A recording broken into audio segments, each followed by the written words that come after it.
Right, hello. It's Elves time again. And unfortunately, this time the people who live above me are playing the guitar, so let's hope that doesn't come through on the recording too much.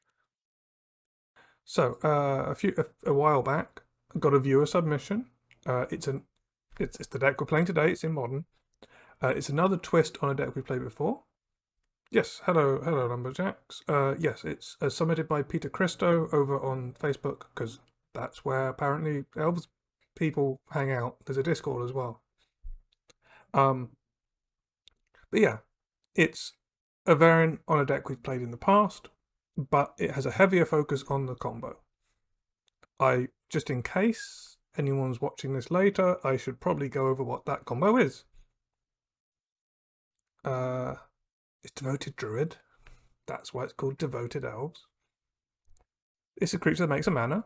You put a counter on it, you untap it. What happens if you reduce that 1/1/1 counter to 0/1/1 counters to untap it? Suddenly, that's infinite mana. There we go. We've won the game. No, now a lot of people who've seen streams before have seen this work out. Normally, we run the full set of Devoted Druids and one Vizier to tutor up when we need it, and the rest of the time we play elves. This time, we've got 3 Viziers and a bunch more ways of finding it to try and hit the combo more consistently. As a result, we also have more outlets for the infinite mana we're generating compared to the normal, where elves will just kill them with elves. Sorry, my mouth. So, what are those outlets? We have the normal. We have Azuri. We have the now staple Elvish Warmaster. So both these can just pump all our elves. If you have infinite mana, this one also gives trample, so they're definitely dead. This one doesn't give trample, but as long as you have one more elf than they do, they're dead. Oh, sorry, one more elf than they have creatures. Finale of Devastation can be used as a tutor piece, and it can also kill our opponent. This was in one of the other viewer submitted versions of this deck. As were Mirror Entity, which again, as long as we have one more elf and they have creature, or one more creature than they have creature, I guess, they die. And Shalai, who happens to protect her elves and also fly, which means that she's more likely to hit than just about anything else, if need be.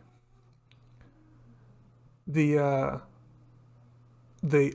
extra bits we've got in here to focus on the combo, as I mentioned, additional copies of Vizier, and also some copies of Eladamri's Call. Now, I know that Peter's been trying to work out how many Eladamri's Calls and compared to how many finales, because finales are win con, and it can be a tutor piece, but Eladamri's Call lets you break up the mana a bit. So the exact tweaking is well, it's always ongoing, right? But Eladamri's Call, 2 mana. Oh yes, that is a very important point with Mirror Entity. If you're playing against Living End, you just 0 this, all your creatures die, and then their Living End brings back all your elves. It's one of the reasons, not the main reason, but one of the reasons when I was playing Living End, I had main deck Leyline of the Void. That was also because everyone was playing Street Wraith. But yeah, Eladamri's Call, 2 mana, instant, get any creature, put it in your hand. It's kind of the best this effect can be, and it's pretty powerful. It requires white. Oh, we're already playing white mana, because otherwise how do we combo? So it was added into Modern by Modern Horizons 1, so this didn't used to be legal. So back when the Vizier deck was new, Eladamri's Call wasn't an option when they first printed Vizier, but it's a cool option to have. And the other tutor piece, of course, is Chord of Calling. Now, having 8, because I'll move this across, having 8 tutor pieces here means that we can run silver bullets. One of the silver bullets is here in the main deck. This is to beat board wipes. Whether they be Wrath of God effects, damage effects, engineered explosive effects, you get the idea. Doesn't beat like minus X effects, but that's not happening very much at the moment. Doesn't beat Living End, but that's what Mirror Entity's for. But yeah, that's the main deck. It's what we've played before, but with more focus on the combo by changing a few cards into Viziers and Ladamri's Cores. Now, I mentioned we have 8 tutor pieces. Let's put this over here for a bit. There we go. Which means we have 12 tutor targets in our sideboard. Now we've tried Hushbringer in the past, and it turned out it was pretty damn good against elementals, and I should have been playing it for longer. We have a good old Magus the Moon, which we've played in the past. It's nice to go and get this with the cord. Just randomly hose your opponent. And then we've got a bunch of others we've had. We've had Fractional Evoker in the past, Night of Autumn, Endurance, Collector Roof. The things I haven't played on the stream yet include Skyclave Apparition. Sweet, that's good. I mean, I hope it. I hope he gets some good games out of his deck, so he can actually witness it doing well. Let's see. We'll have to see. Yeah. In this slot in the past, I've sometimes played easier to cast versions of this, but we are more heavy on the white mana, so the double white becomes less of an issue. And it's the most... Skyclave Apparition is the straight-up most powerful version of this effect we've seen. Sure, it can't hit things that cost 5 or more. There aren't many things that cost 5 or more that you're trying to hit with it. And they don't get it back even if they kill it. They get something else. This is the card that completely wrecks us when people blink it against us when we're playing elves. So here we are, kind of playing our worst enemy. But yeah. We've also got Drannith Magistrate, which has a lot of edge case uses about people being able to cast things from places. For example, Cascade is one option. They cascade and they just can't cast the spell. And there's a Cascade deck that we've beaten in the past that we know is running around. Also, it randomly hoses anyone trying to cast things from the graveyard or the library or exile or so on. It doesn't stop the thing it was made to stop, which is companions, because companions no longer get cast from the sideboard, which they used to. I find that kind of funny. It's not really relevant here, although Lurrus is running around and wrecking people. But it does stop the Lurrus deck from replaying the Croxer, that's the, yeah, from the graveyard specifically. Another new card that I'm excited to try out, we've got Cemetery Gatekeeper. This is probably the most interesting card in the new set for us, to be honest. It's a general customizable hate piece. Comes into play, you eat something in a graveyard, and now when anyone does that thing for the rest of while this is in play, they take 2 damage. So if it's a storm deck, you can hit a sorcery in instant or something like that. Also, you can hit past in flames. That's good because then they don't have it in the graveyard anymore. You can hit, I guess, if you really want, against elves. If you've got a better board presence, you could hit creature with it. And against some of the rampy decks and so on, you can hit a land with it, or a control deck, you can hit a land with it, and every time they try to, or an instant, I guess, so it hits them for counter spells. It does a lot of stuff. The only thing it doesn't do that it feels like it should, which it doesn't, is it's when people play a land. So, fortunate for our opponents, if they play a fetch, they take 2. If we've eaten a land with this. If they crack that fetch and put a land into play, they do not take an additional 2, because that's not playing a land, that's putting a land into play. So Primeval Titan means you can't, you don't get them for both the lands. But when you're playing against Amulet Titan, they are still playing a bunch of lands, so they still take a bunch of damage. It's flexible. One of the other things I haven't seen in a long time in Elves sideboards is Thrun. Now, I've played Thrun ages ago. The control deck can't beat Thrun. Okay, the control deck has one answer to a Thrun. it's a Shark Typhoon for 5. Every other option, not going to happen. Thrun survives board wipes. Thrun can't be countered. Thrun can't be targeted to death. Play Thrun with 6 mana so you can regenerate it at least once, and you're all good. Yeah, Thrun's really powerful, but Thrun's slow. Oh, yes, fair. It beats up on the Cascade deck because it just tussles with their stuff and never dies. But yeah, Thrun can be slow, which is why it doesn't show up too often in sideboards. But when the things he is good against, just wreck people. And then this is the interesting include that I'm curious to find out about. 3 copies of Banefire. Now. Oh, okay. Yes, Yawgmoth is a. Yawgmoth is a. We haven't beaten Yawgmoth decks yet. I don't think. I think every time we've come up against them, we have been utterly crushed.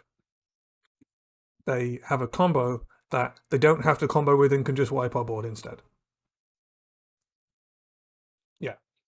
So Banefire, it kills people, and it's uncounterable if it's big enough. So against any opponent that we think that's relevant, we can bring it in to finish them off, like a control opponent or something. It's just have to get to 6 mana and nug them for 5 and hope they're on less than 5, or so on.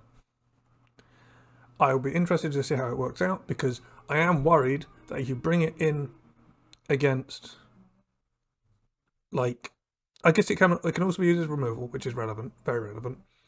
But if you do bring it in to beat a slow deck and they wipe your board, you now have a lot less mana to kill them with. It also gets round. Yes. Oh, that's a point. Yeah, Serra Emissary is something I should have brought up. People are putting Serra Emissaries into play, and this kills either your opponent or the Serra Emissary if you don't have enough damage to kill your opponent.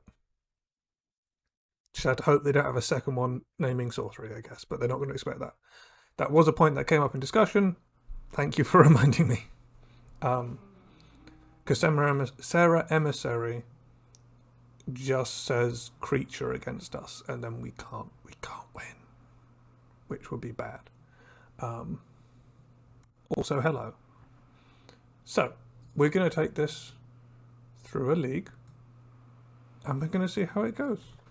Oh, you would like to go first? Yes, please. This hand does nothing. Oh well. 1 drop, 2 drop, Chord, Vizier. This has all the combo pieces in it. So I guess we keep it and we ditch a cavern. We're gonna have to name. Yeah, we ditch a cavern. We're gonna have to name human on the Cavern of Souls. I just wish that Shalai was a cleric, and I wish that Selfless Spirit was also a cleric.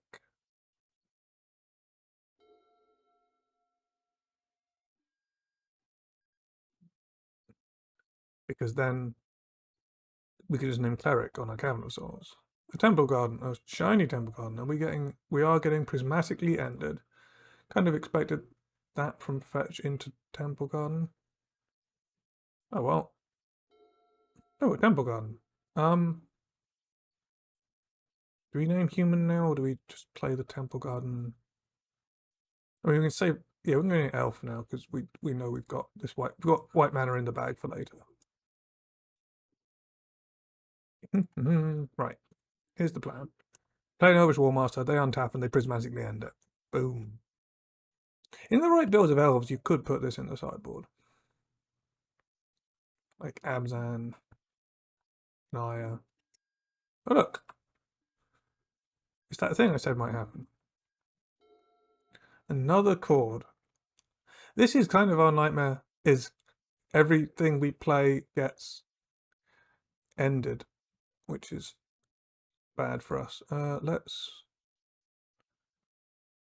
play a Vizier, because We can't cord for anything right now because we don't have the third green. That's not good. Yeah, this is like to bring to light or whatever nonsense, right? Oh, there's a devoted druid. Oh, fair enough. We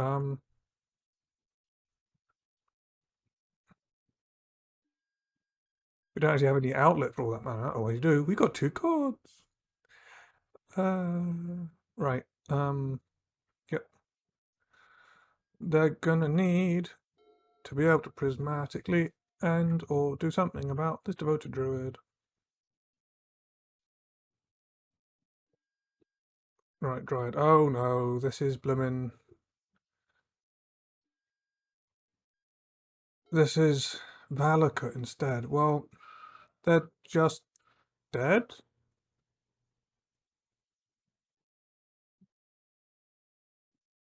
They're just dead?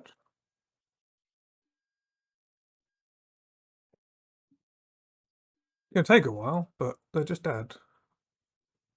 Kill both of our first 2 threats, one of which didn't need killing really. The Quirion Ranger did not need killing.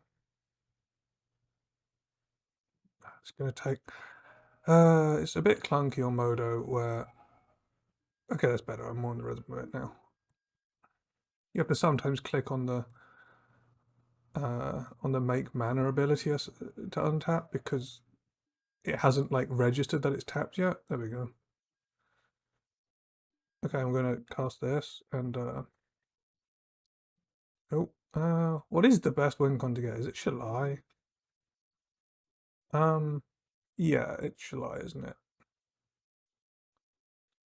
No, because that reveals to them we have Shalai. It's Azuri. Azuri kills in the least mana. They're just letting us do it. They've got no answer. I'm gonna crush them with this infinitely big devoted druid. Okay, good, they conceded. Yeah, that worked quite well. I'll take that one. They just killed our first 2 things and then yeah. Creatures entering no, that's only creatures, so it doesn't stop. Valakut. Okay. Cemetery Gatekeeper on a fetch land seems pretty good here. Magus the Moon. Can shut them down, but Dryad can get round it. We do want to be able to blow up the Dryad of the Elysian Groves. If they're Bring to Light, we want Draenith Magistrate. If they're not, it's a pretty bad get. Actually, is it better just to, rather than Night of Autumn, to take Skyclave Apparition? Probably is. Are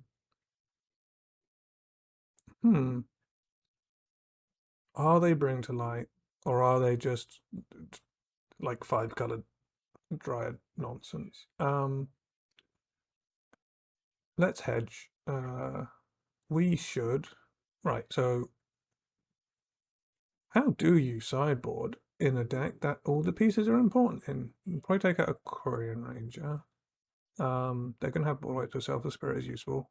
They're going to have Removal, Socialize useful. So potentially Mirror Entity just to try and fit more of these silver bullets in.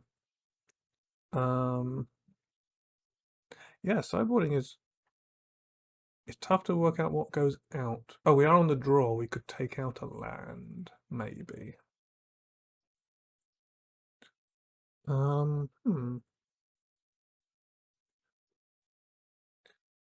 Taking out a Cavern of Souls, and then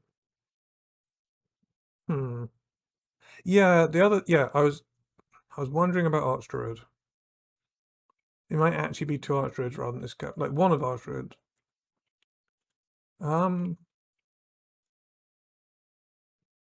With Archdruid, you go 3 mana Archdruid, and then they go, oh, I'm gonna pay 3 mana to exile that. Yeah. I was thinking 1 Archdruid, but now you've mentioned it, I'm gonna try 2 for now. Oh boy, if they prismatic ending this Lana rolls, we die. So we're gonna mulligan this because their deck is full of stuff that kills things. Ooh. Ooh, we're not going to be able to make white mana for the rest of the game because of this Magus. And we don't even have white mana in hand, so let's ditch this.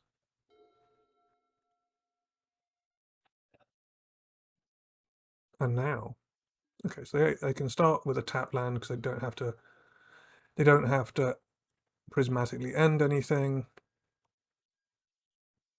This hand will be really good on the draw. They're gonna end. No, oh no, oh no, oh no. Luckily, I guess this is only a little bit lucky. Devoted Druid doesn't die to that.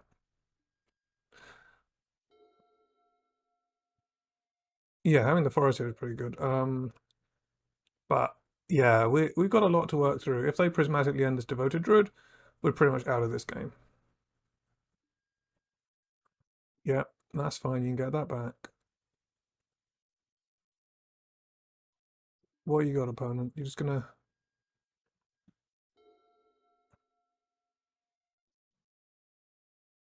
Okay, we can fetch up a forest. What can they do with 2 open mana that? Because we can just go for the win here. Yeah, we can go for the. We can make 5 mana cord for. We, I don't know what like responses this deck has in it at instant speed to the combo. It's 4 color, not 5 color nonsense, 4 color nonsense. I never like they could have they. The deck has just literally everything. So I'm gonna quickly look at options. No, it's not that.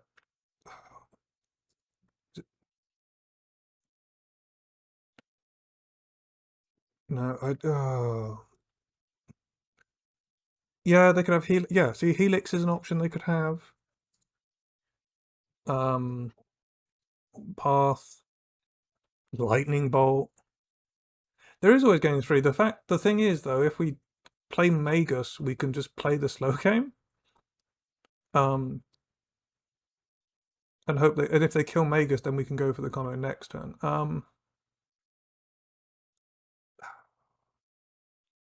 You think go.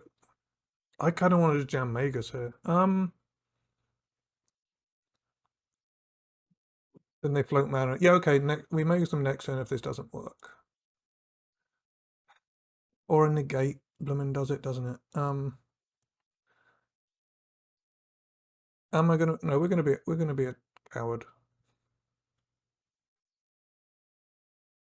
We're gonna play Magus.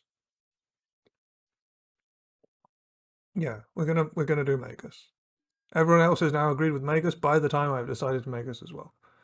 Do we play Elvish Mystic out? This can kill it, but if it's killing it, it's not doing something else. No, we don't. We're gonna just we're just gonna pass. They didn't have an answer, so I guess we're gonna just kill them next turn. Well, okay, fair enough. I wasn't like they didn't have an answer either way, so that means we could have just gone for it. Although, if it had been like a negate or something, or that kind of spell, right, like a counter spell for non-creatures, then yeah. So Magus worked around more things.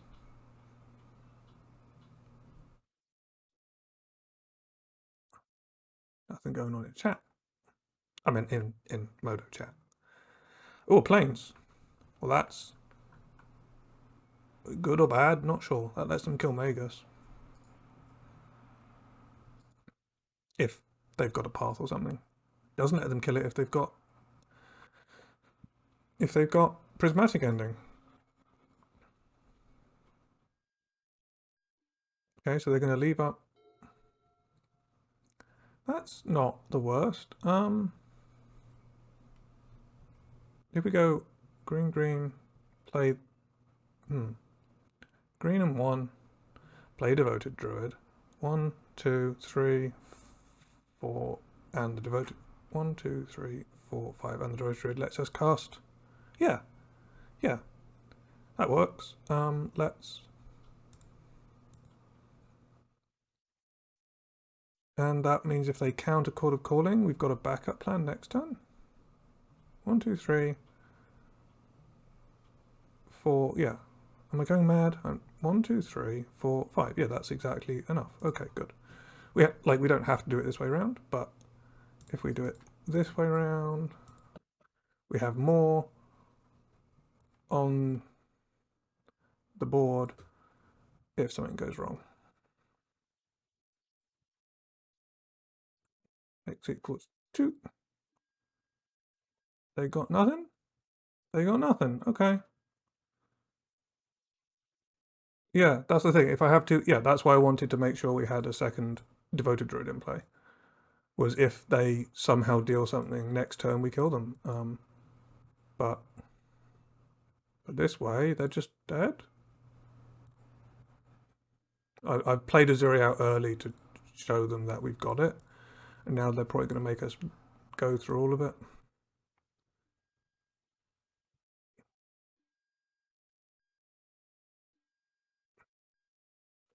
Yeah. Like, what beats this? A fog? Let's do this. Let's do this. Keep going? Yeah? No? Okay, let's keep going then. Gonna sit here for a while. Gonna sit here for quite a while because we only have the one elf.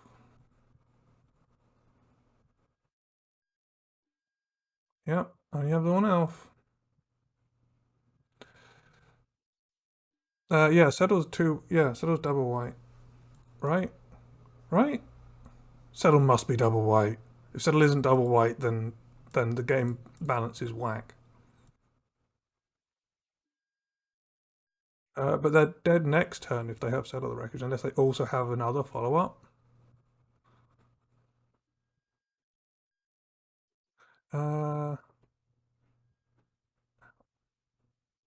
We can always like keep pumping post combat if need be. We got enough. That's currently Exaxes. So yeah, that's currently Exaxes. We can keep pumping post combat if they... Okay. Oh, I just got into the rhythm of just doing it a million times.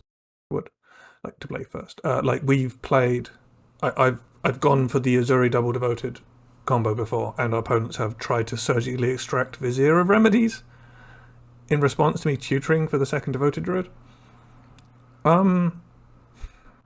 If we're against Prismatic Ending, this hand is bad. It's actually not even that good if we're not. Like the Quirion Ranger doesn't do anything with this hand, so we can't get the Archdruid out. So actually, this hand is just bad. Oh, that's much more like it. Okay. There we go then.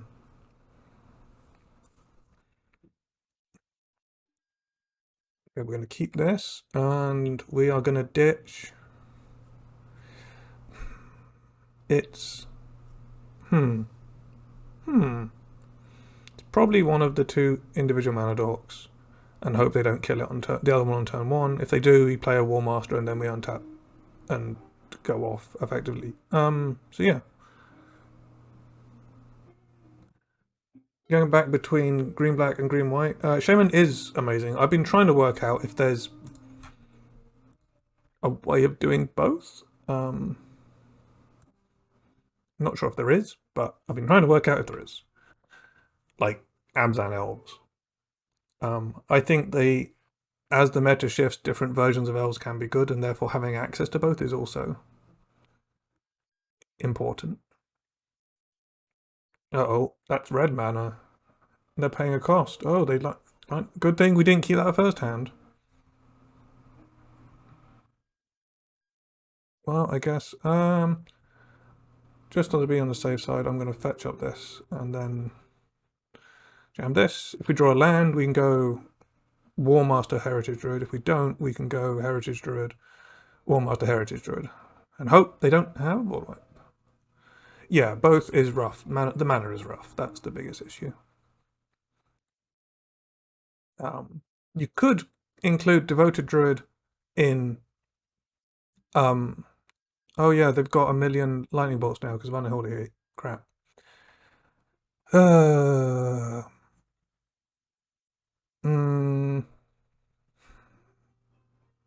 Let's just... you could include the Devoted Druid in green-black to combo off with Azuri. Yeah, the biggest issue with 3-color mana bases is the life loss.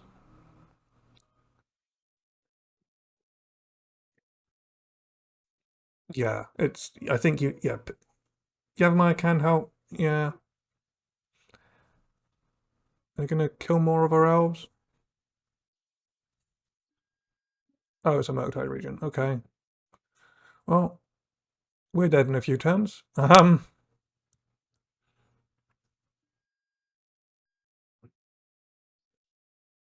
Well, this went well for us. It did not go well for us. I'm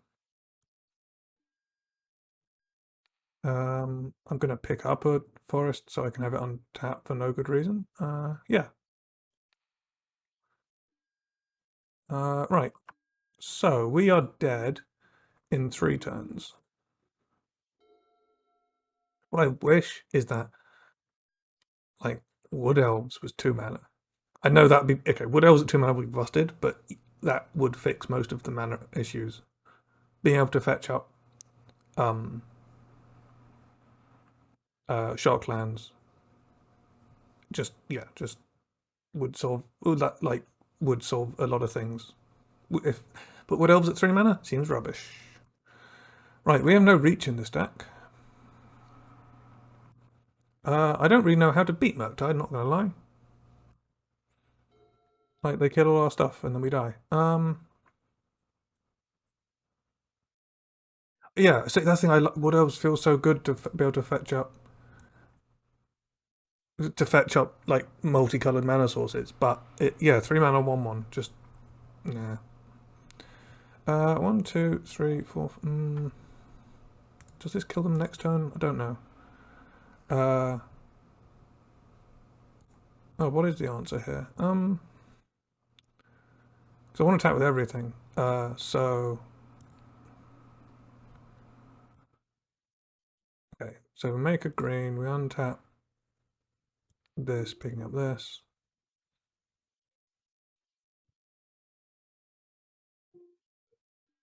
Right. Okay, we play out our mirror entity. It would also like a 3 mana 2/1? I don't know. 3 mana 1/3. So it can block Goblin Guide. There we go. Right, counterspell. Actual, factual counterspell. Okay. I guess we get to find out if we're dead. Because if they have a lightning bolt in their hand, we die. If they have an unholy heat, we don't.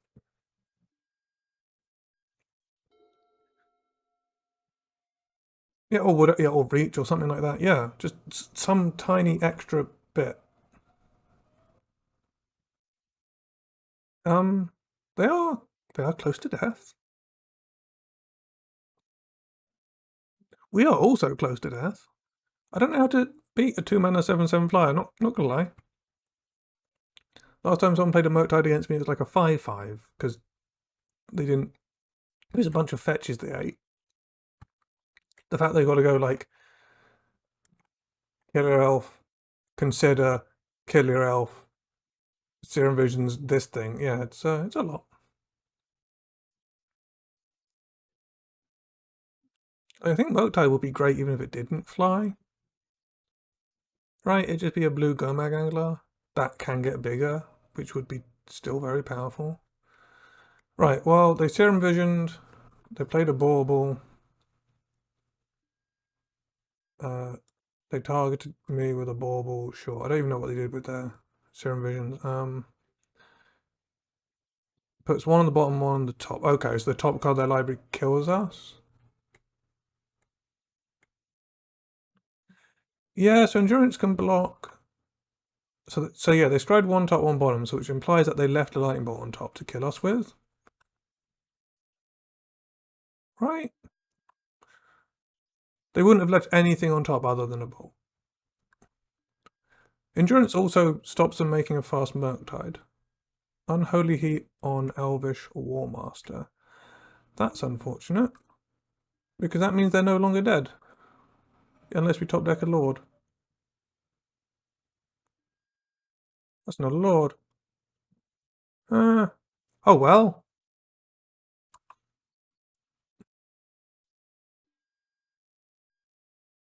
Oh well.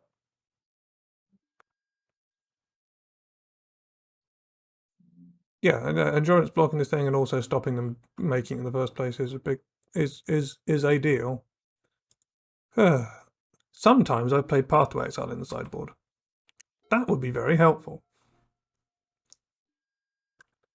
Yeah, the fact I've blocked some Inkmoth Nexi with endurance before. And a Delver. That one's fun. And a Dragon's Rage Channeler. Right. They're fast. They have plenty of red mana, so they can deal with Megas and so on. Maybe bring Cemetery Gatekeeper for like instance.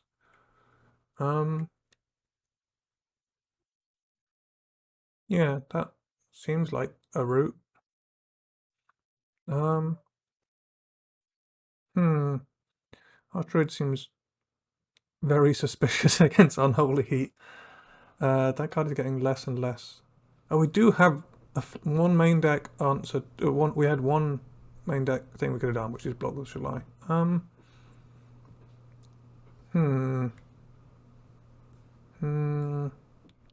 another one of these. Yeah, Archdruid just seems so bad against Unholy Heat. Like at least against Prismatic Ending, they have to pay 3 different colors of mana in. But against they don't even need to turn Unholy Heat on. They can just yeah. They can probably not play a Murktide through Magus the Moon, but they also probably can't. They probably can't not find an answer to it. They just kill it too easily. Yeah.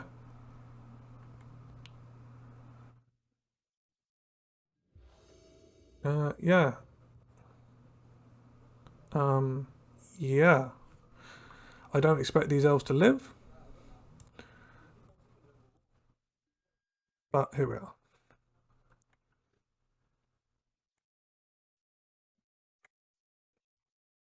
We have so many of them. Oh, look at that elf. No? Strange. Oh, hello. Thank you for the follow. Glad you like the elves. I hope you like the elves. Otherwise, that'd be a strange. Well, we do other stuff. We do other stuff too. So maybe I shouldn't assume. I'm just going to play out all my elves because elves are good. Let's play a Aquarian Ranger. And we can finale for something good next turn. Heritage Druid, Aquarian Ranger. We could attack for 1, but yeah. Right, consider. That's something we can eat with Cemetery Gatekeeper. We're going to go fetch a Cemetery Gatekeeper and try it out. Or are they just going to leave up actual factual counterspell? No, they're going to Unholy Heat Heritage Druid. Okay. That's a bit of a shame.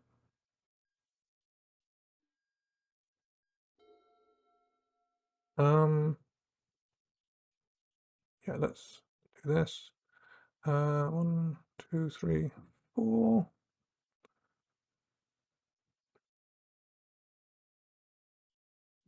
Or do we just go? We could go get an endurance and just eat their graveyard. And have a beta. If we get Savage Gatekeeper, it just nugs them for 2 to kill it. So maybe, yeah. Let's go get one bigger. Let's go get one bigger. If I want to, I've done this in a weird order, but you know. Right, let's go. Just if this was a chord, we'd be able to do it in response to something. But here we are. So it's library, please. We could also get an Azuri, but no, I think we do want to shuffle the graveyard back and get a beta.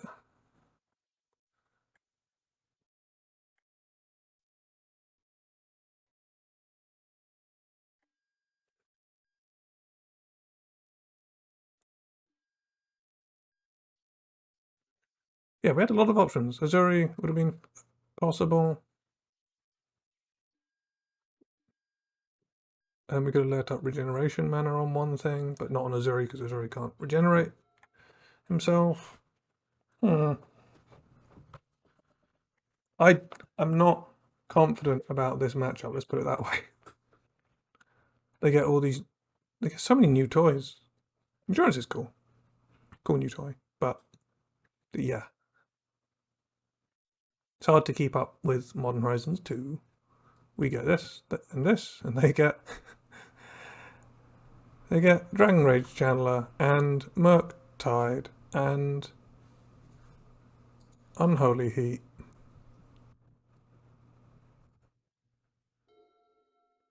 As part of the combo for later, do we sacrifice a Quirion Ranger or Llanowar Elves? I think we do. I think we just get in. Yeah, okay. Let's just get in. Bosh.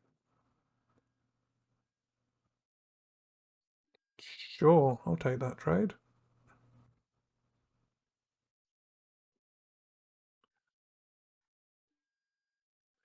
I guess, yeah,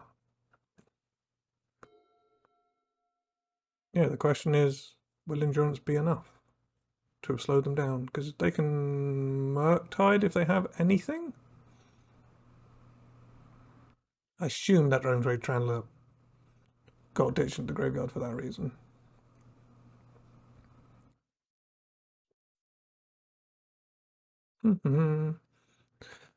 What you got, opponent?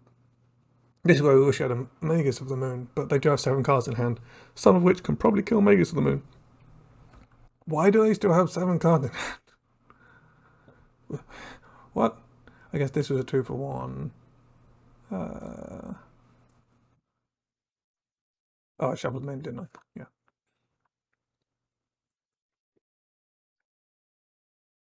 Yeah. Okay, they're going to engineered explosives on 1.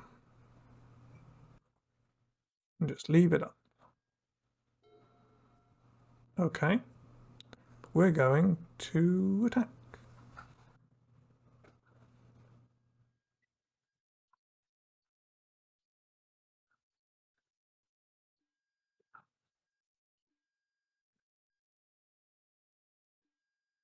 We're going to take it. Okay, we're going to play a forest, and we're going to keep this Llanowar Elves in hand.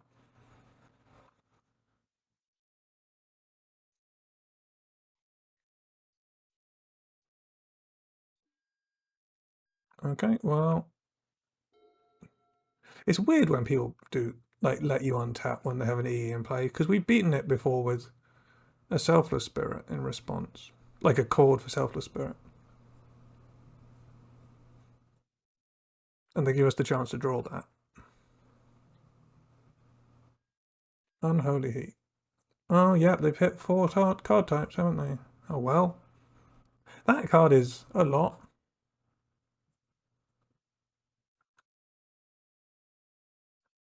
Like it's a lot. So they're on 3, and we wish we'd brought in Banefire, which we didn't because I didn't think games would go that long. Right. Another Devoted Druid. Well, that makes Azuri like a top deck. That could do something.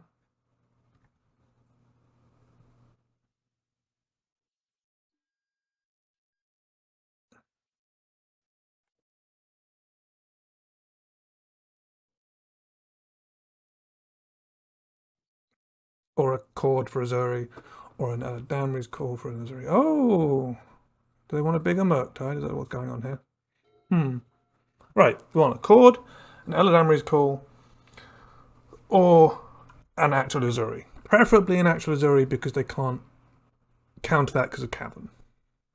But we've only got 2 of those. And now we just let them play with themselves for a bit.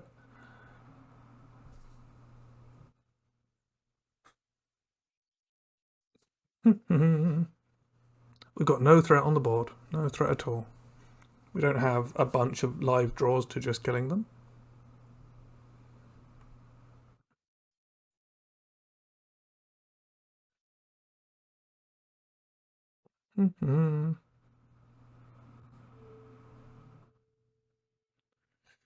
Dragon's Rage Chandler. Yeah, it's a big beefy thing. Elvish War Master. Well, it means that makes some of our draws more potent.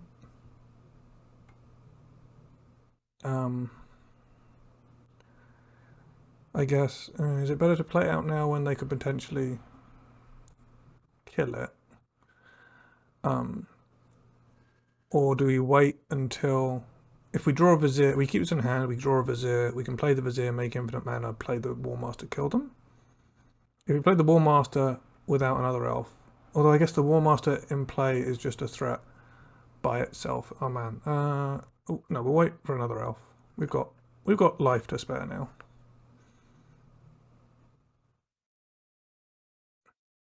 We're gonna wait.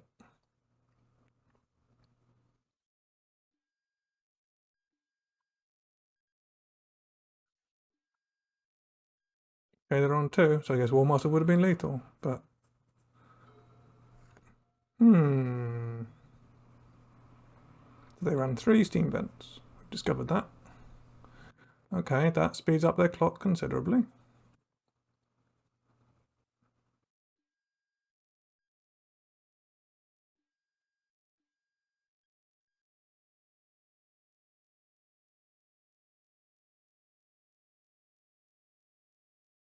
What you got, opponent? You're paying costs. Is this a Murktide? No. That was weird. Oh, wooded foothills. That's not great.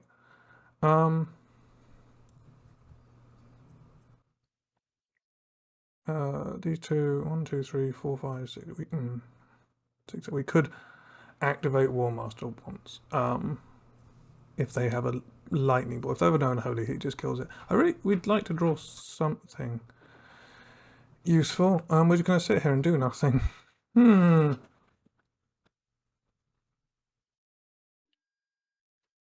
Oh, they're setting up a bit of a faster clock. That's fine.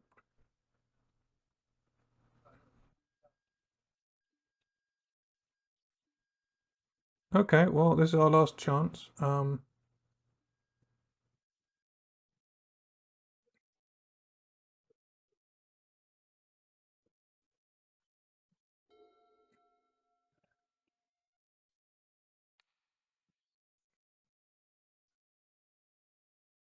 Okay. What does that do for us? Play this.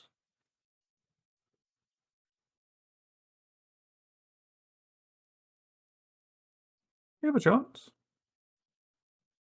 Didn't want to keep drawing lands, but we have a chance.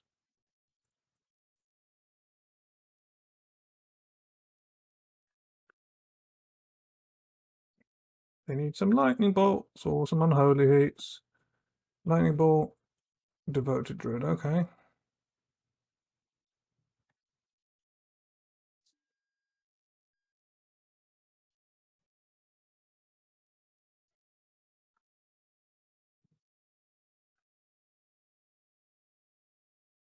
Okay.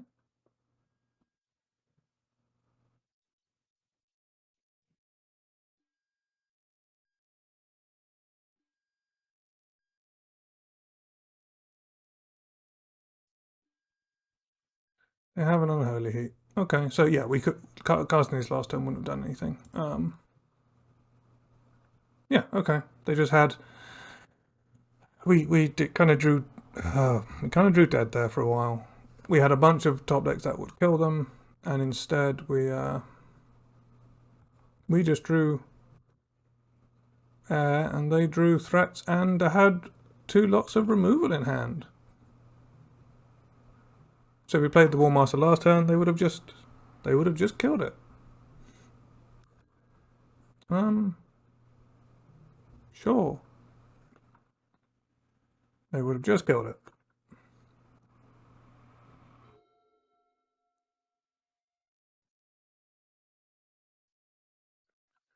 Yeah, we get the idea. You have another removal spell. Yuck. Well, we died to Murktide. Blue red aggro tempo whatever. That's a shame. Our opponent is Tizzle, and they're going first.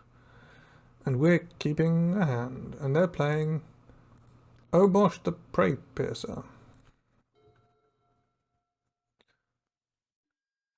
One assumed it was going to be a bunch of lightning bolts, if that were how this were going to go. Let's just fetch up a basic forest and play the expendable one because we've got a backup. They didn't have a 1 mana burn spell. They can't be playing 2-drops because Obosh stops them playing 2-drops. They can have 2 1-drops here. They didn't Unholy Heat in our turn. Does that mean they drew the Unholy Heat for turn? Many questions. Many questions.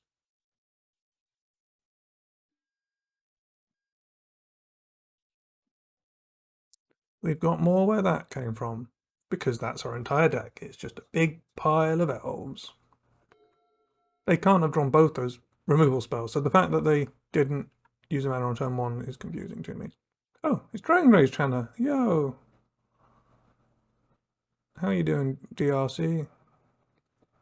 Yeah, we get it. You're just a deck full of ways of killing elves. Yep.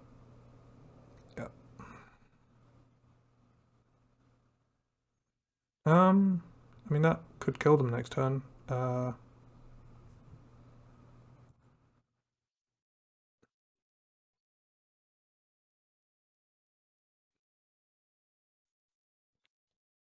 don't expect it to live, but, you know, it could kill them.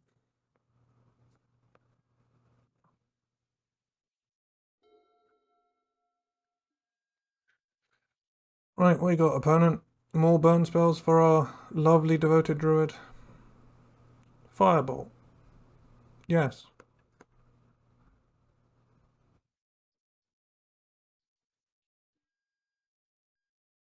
Well, we have to make them have it, and they had it. Warmaster, Mirror Entity. Play Mirror Entity. Could chord for a 1-drop. Let's just play Mirror Entity. Now let's play Warmaster and leave up chord for something next turn. Playing Warmaster with no elf to trigger it seems bad, so let's not do that.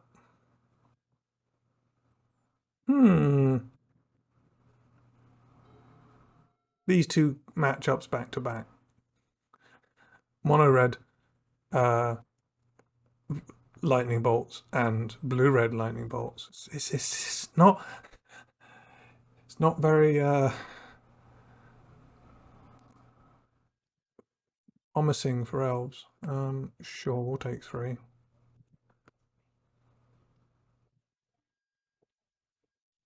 It's the one time they don't have. Oh, of course, Ragavan too. Yeah. Let's get one of those. Right. This would let us do this.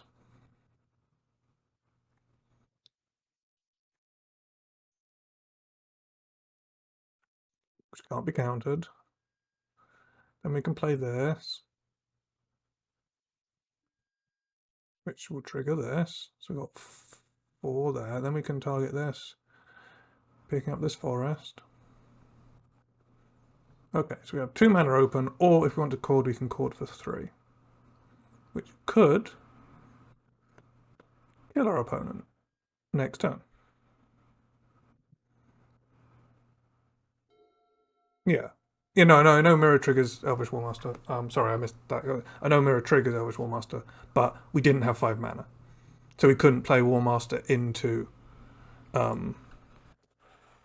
we couldn't play Warmaster into Mirror Entity in 1 turn. Oh, it's the new Chandra. They're playing new cards.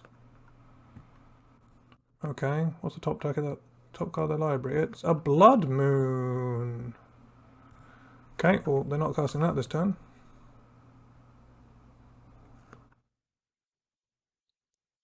No, they don't want to trade away the... So if we take 5 here,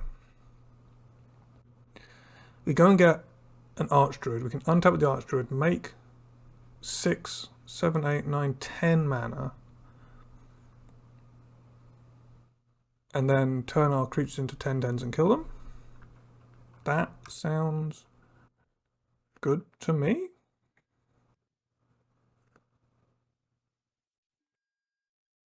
That sounds good to me. I guess we could get an Azuri, but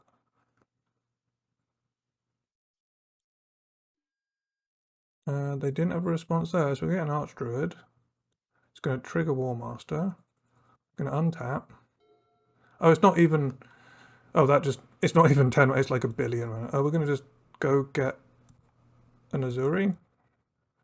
Because we drew the cord, but we didn't actually have to draw the cord. We could just turn our creatures into 10/10s. Azuri. Nice. Tap this. Untap this. Tap this. Do this. Play this. And then make everything into huge things. And then attack. Good, okay. They had a really slow start, is all I'm going to say. Like they didn't start with, like, if they start with a DRC or a Ragavan, we die there, right? Okay, it's got a life gain mode. This can eat some of their creatures. They are playing Blood Moon, which is good to know. So we could potentially rely on getting red mana for some stuff.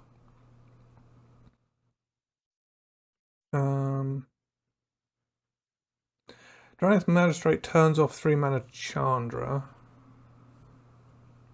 It also turns off Ragavan. That's interesting.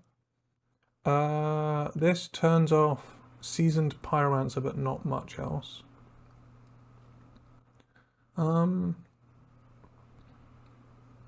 They can't really kill Thrun, can they? The question is, do we want Endurance to block DRC? And does Gatekeeper block all their ground creatures effectively? I mean, it dies, but that's always a threat.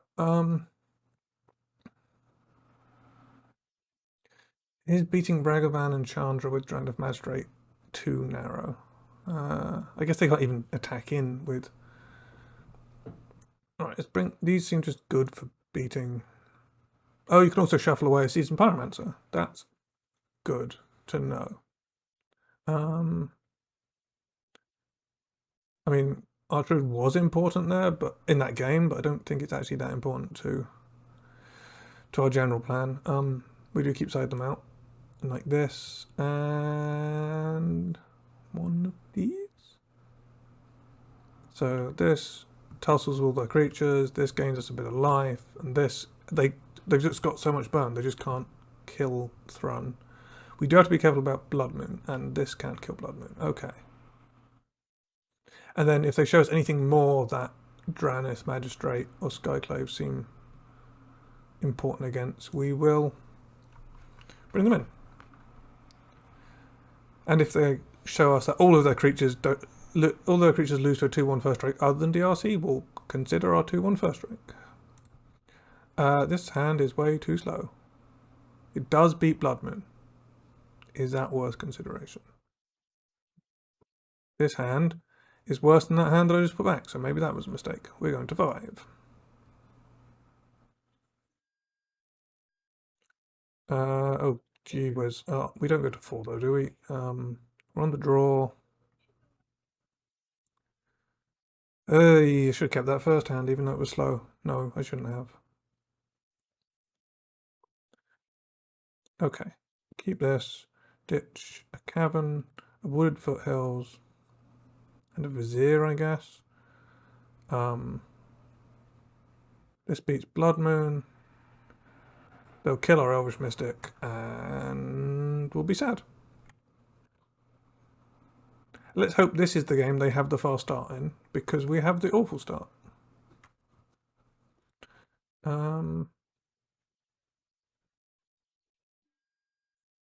Basic forest. It is impossible for us to cast white spells through Blood Moon, so the answer might be taking out Eladamri's Call. We can chord for white creatures, so they're not. You don't have to take out your white creatures, but if you're going to get Blood Moon out, Eladamri's Call, feel bad. Oh man, they've got a lot to think about on this turn too.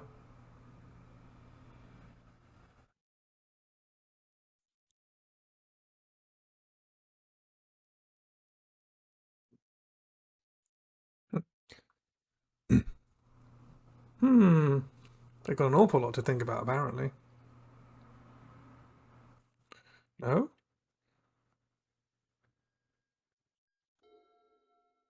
Oh, we drew the other forest. Okay.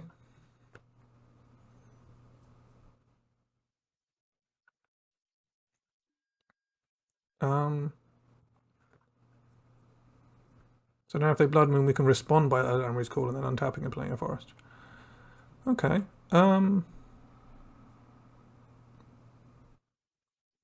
Sure. Opponent. Yep. Yep. Welcome to our new game plan. Elvish Mystic beats.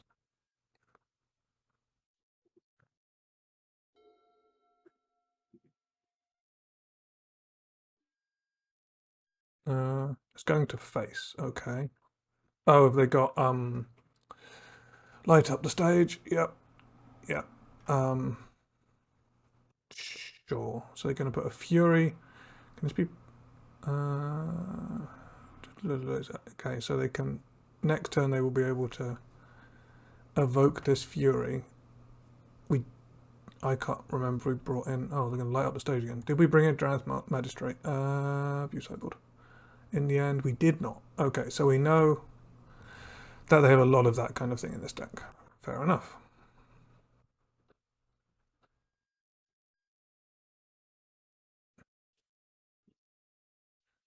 Right, we're going to. So we don't. So they've got. We know they've got a fury on the side, so we don't want to get anything that fury can. It's 4 damage. Yeah. So we just pick up. Oh, I guess Shalai dies to fury just as easily, doesn't it? We get an endurance and then flash it in on their end step. I kind of wish we could get a Shalai, but Fury just kills Shalai straight up. Thrun. Oh, Thrun. Oh, Thrun. Ooh, ooh, Thrun.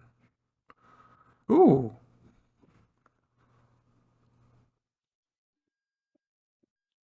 Ooh. Like, what do we have that can beat Fury? Oh, Thrun. And they can't even hardcast the Fury, which would deal with Thrun because it would. No, it's a 3/3, so it would deal 3 damage and then die. Okay. Thrun seems good. got this soon. I was thinking about endurance for tussling with their creatures, and it was like, oh yeah, we brought in thrun.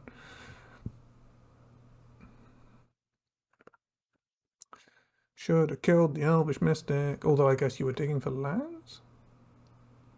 Would you light up the stages? They just put Obosh in their hand. Obosh is a 3/5. Thrun cannot beat that. And they evoke Fury to deal 4 damage to Elvish Mystic. Nice. Okay, so Thrun does seem bad against specifically Obosh. But it does mean the Obosh can have a, well, will struggle to swing at us.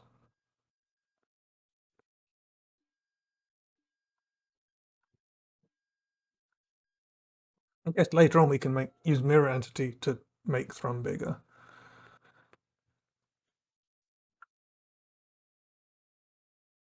Okay, so here's the Obosh. Obosh does Obosh affect itself? If it's source control, yes. So this is a 6/5 that they can give first strike.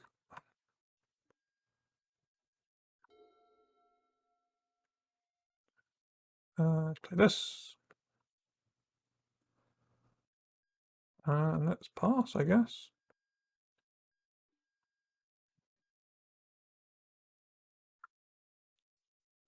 We need to chord for 1 to make a token we can.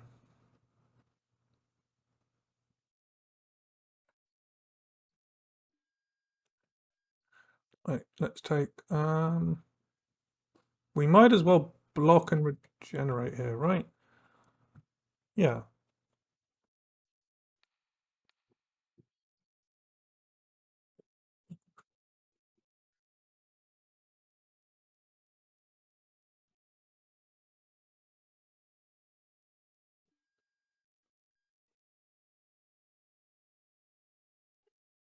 Yeah. Seems good. Okay, seems good. No damage. Nice. So Thrun is at least good at blocking this thing forever, even if Thrun can't actually get through it if it's untapped. Oh, that's a problem. That's a problem. Sure. They had the 3rd Fury. We can chord. Oh, and Fury plus Obosh is really good at being us. We can chord for 1. Okay, that went badly. Because we know there's a Fury here, there's a Fury here, and they had the 3rd one. Which is what we did not want to see. So we can block here to stop. I mean, it's the same. Oh no, wait, no, this deals like 1,000,000 damage, doesn't it?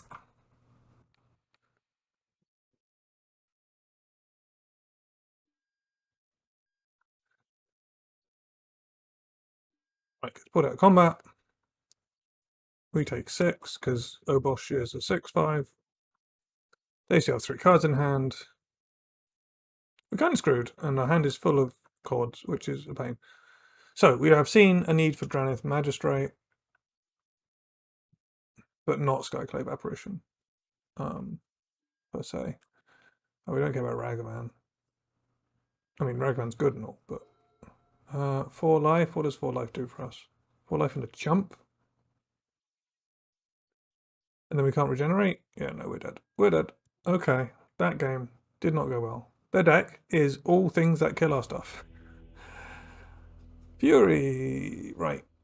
Wraith Magistrate. Oh, wait. Okay, now we know about Fury. Hushbringer is an option as well. Hushbringer does make... I think we have to take these out because we can't cast them. If they blood... Well, they might not Blood Moon us. They might have taken out Blood Moon. What does that look like? We've got 5 ways of putting these in play if we need to. This beats Fury, which is important. I'd forgotten that aspect of this matchup. This beats a bunch of their play off the top stuff. We got a few ways of finding the combo. because we're cutting these. It's probably still right. Yeah, sure. We are on the play, so maybe we're meant to go more aggressive on things. We almost stabilized in that game, and we had to mull to like 4. This hand is much better. I mean, they're going to kill the first elf, of course, but what can you do but have your elves die? Just have your elves die, I guess, is the general answer.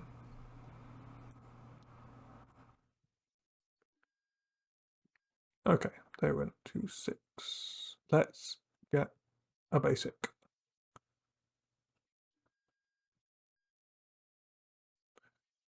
Oh,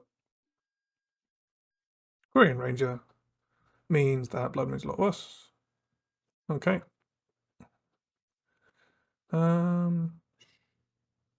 Sure. We can go. I mean, they. Oh, jeez. Fury just blows it out so easily. Green Ranger. Lenore Elves. Heritage Druid.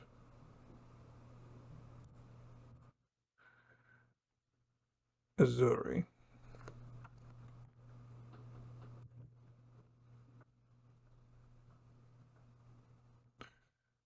Do I want to go to protect 2 elves from Fury? Yes. So we're going to pick this up. We're going to untap this now, so we can also untap it on their turn. I hope I don't regret that.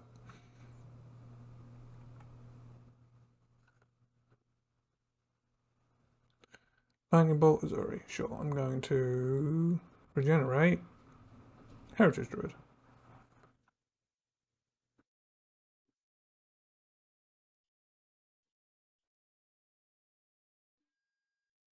They're going to try and kill Heritage Druid. We're going to untap this, picking up this. We're going to regenerate Heritage Druid. Well, no lands. Look, Ma, no lands.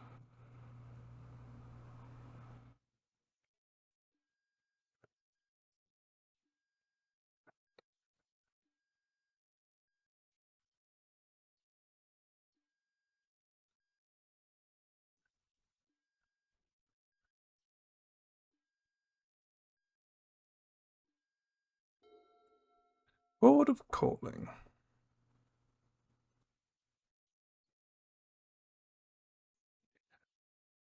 One. Am I going to regret picking up all my lands? We're going to have to see. 1, 2, 3, 4, 5, 6.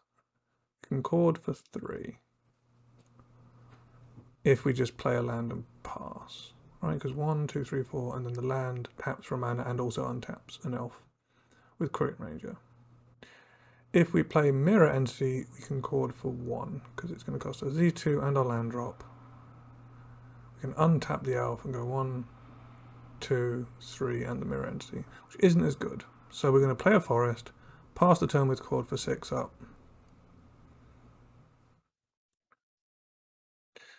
Well, cord for whatever we need to, I guess.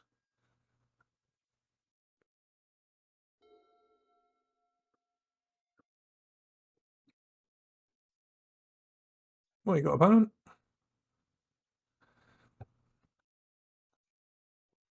Chandra dressed to kill. Sure. At this rate, we're calling for an Archdruid. Right, so Chandra adds red, pings us for 1, and then they use that red to cast a Fireball on Heritage Druid. So Archdruid doesn't save us here. Is it worth still getting an Archdruid? So we get an Archdruid. We can cast this Mirror Entity, make everything huge. Yeah, it's probably still worth getting an Archdruid.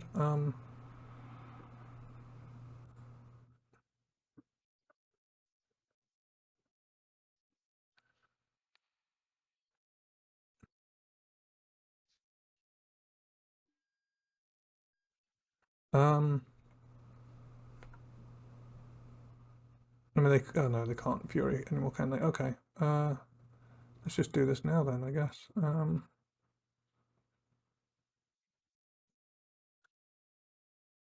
Hmm. Is there anything better than fetching? Azuri doesn't kill them. Endurance doesn't. Endurance blocks and nothing else. If we just get our last Archdruid, let the Firebolt do the killing.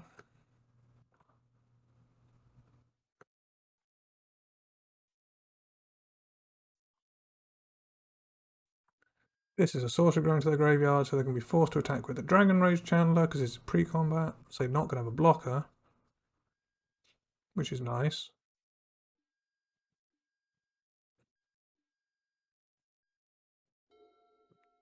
Oh, that is also a good thing.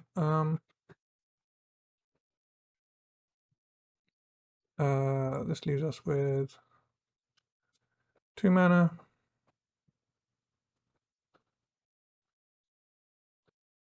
Seven mana dead. Yeah. Seems good.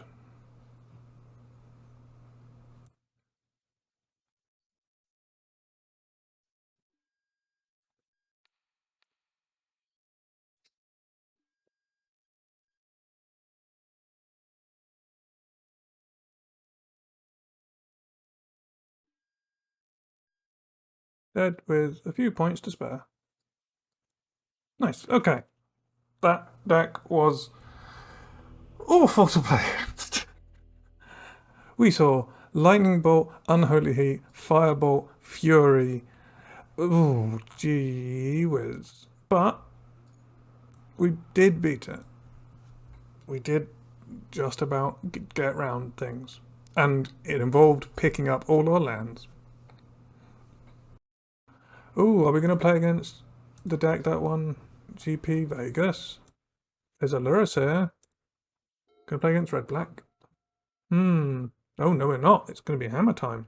Well, I'm making a lot of assumptions based off them going planes go. Right, we don't have any red mana in the main deck. Well, we have red mana in the main deck. We don't have any red pips in the main deck. So let's go get a basic forest and play one of our triple Llanowar elves.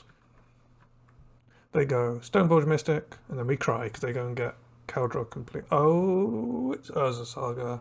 That card is good. Oh, Shadowsphere. This Shadowsphere is the thing that means that we can't just block the hammer forever. That's bad.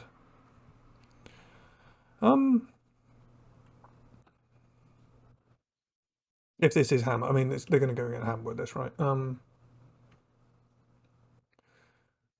It's worth just getting more mana in play, isn't it?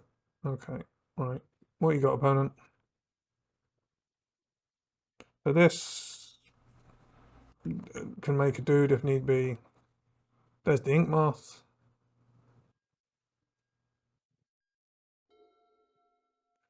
There's the Devoted Elves. So if we don't die, okay, they're going to get the hammer. And if we don't die immediately, we're in the clear. Right?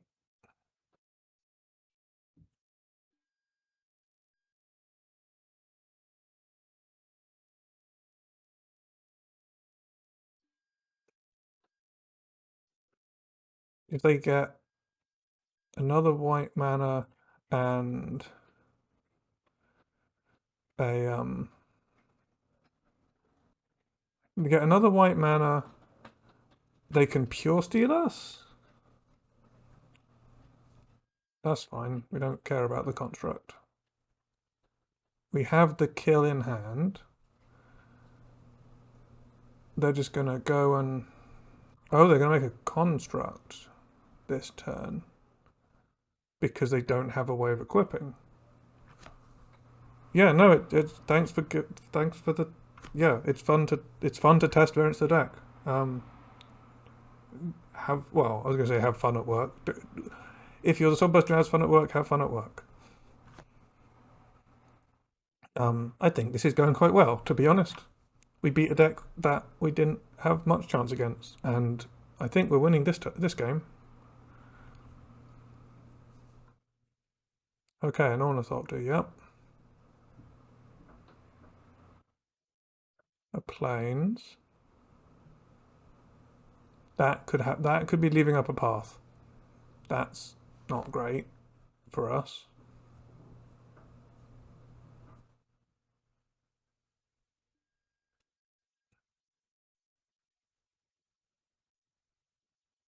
Not great for us at all. I think we chuck an elf warrior token under the bus here.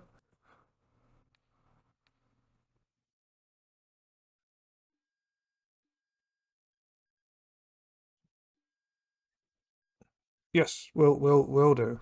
We'll when we find out how well or poorly things went. What's the best way of doing this without like giving the game away? We can go like these two and this, cast Azuri. These two cast Eldamri's Call, make infinite mana. Oh, but then we have to not die. What is the best approach here? Let's play this. Let's see if we can bait out a path. No? Okay. Untap this, picking this up.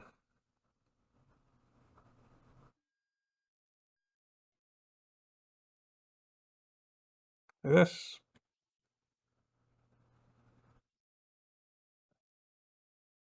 What they're gonna do? What they're gonna do? They're gonna let us have it? Man, it's so tiny. Play this. Hope they don't have a path.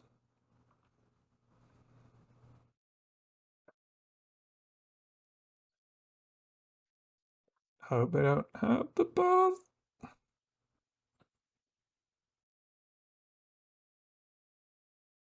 Why has anyone got an ornithopter rather than getting a big hammer?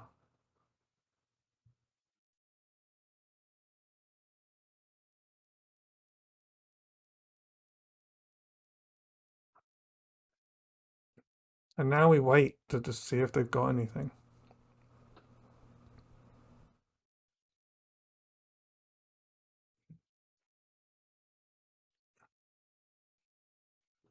I don't know what taking to. Oh, infinite mana. Nice.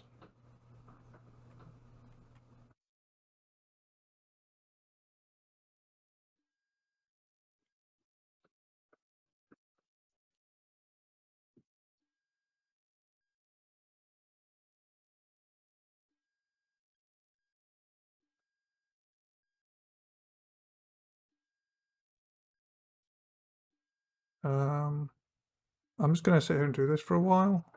I understand that it can take a while and be okay. They're going to concede. I say when they're not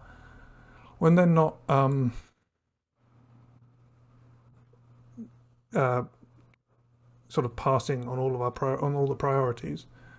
Right, Skyclave Apparition can deal with the hammer, although we haven't seen the hammer yet.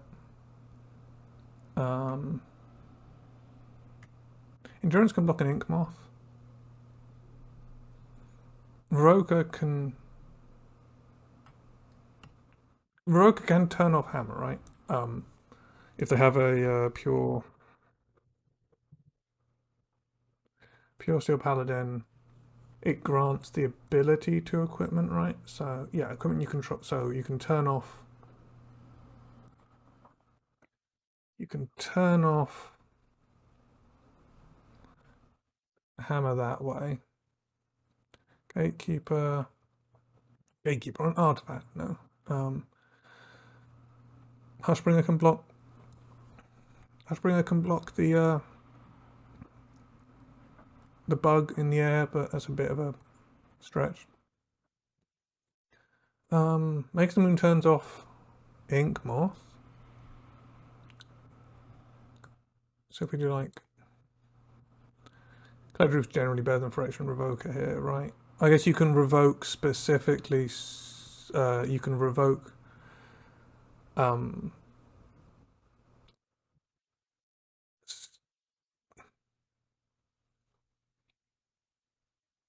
you can evoke Stoneblade Mystic, so they can't put in the stupid new living weapon thing, which is quite good against us.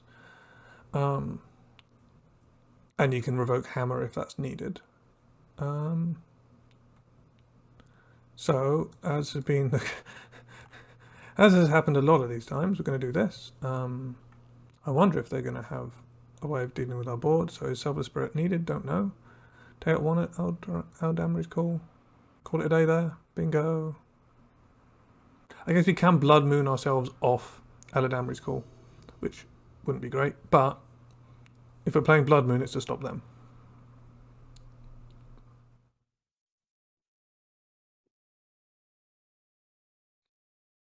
But yeah, turning off Inkmoth seems maybe important.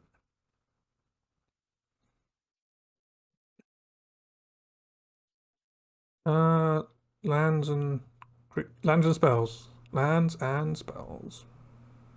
This is going to be a painful hand for shocking ourselves a bunch, which I guess is the price we pay for having the red in the sideboard. Right. That's a painful first land.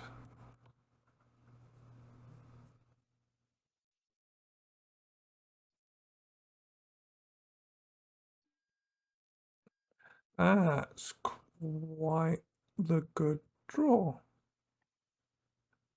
As long as they don't Prismatic Ending or Elf, which is the thing they do in lots of games. What you got, opponent? What you got? There's the Stoneforge, and we don't have an answer in hand. Oh, my hands are, I'm trying to pass priority and my hands are in the wrong spot. They're going to go and get cranial plating. Okay, maybe Collect Roof would have been better. Maybe this isn't hammer time. Maybe this is just like affinity. Um, when we can play a Heritage Druid and a Korean Ranger and an Elvish Mystic, and we can play Missouri, and then we can do something. We might just die. That worries me a little bit. Because they can gain lifelink and trample.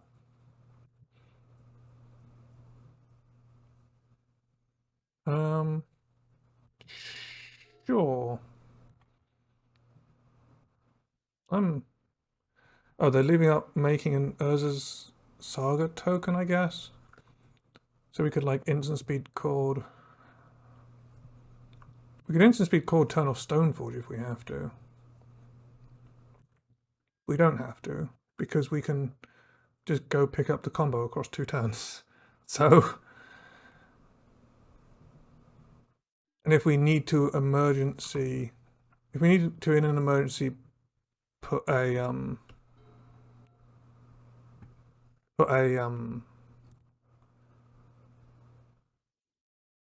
Night of Autumn into play, we can. This is the opposite of that game where we had 3 chords in hand and we hated it because they were rotting in our hand. Because these 2 chords in our hand are just going to kill our opponent. What they're going to go and get? What they're going to go and get? It's a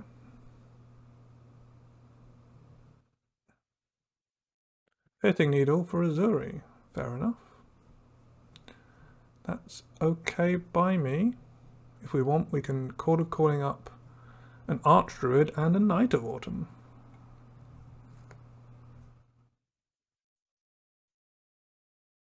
What's the equip on this? 2? 2. Good, okay.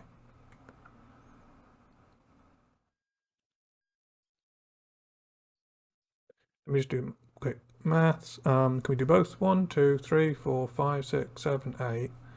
The one we fetch is 9, the 9th mana. Korean Ranger, untapping is a 10th mana, so we can't do both. We want an Archer to be able to tap. Because if we get the infinite mana combo, we can't actually spend it on anything here, because I guess it depends on what we draw, but we can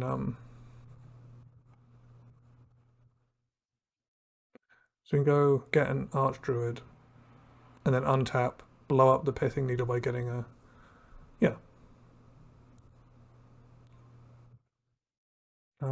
or do we get the Knight? No, we get the Archdruid so we can untap, so we can tap. Keep fetching Archdruid, which is always an interesting point. Let me just turn them off white mana.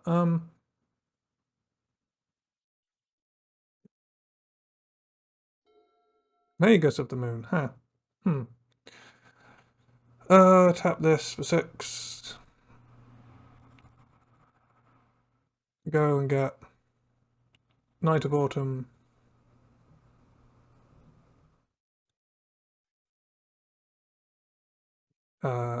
Destroy Pithing Needle. Tap this for mana. Untap this. Picking up this. Kill them the old-fashioned way. Is there a way of making a bit more? Yes, by playing this. Kill them the real old-fashioned way. Crunch.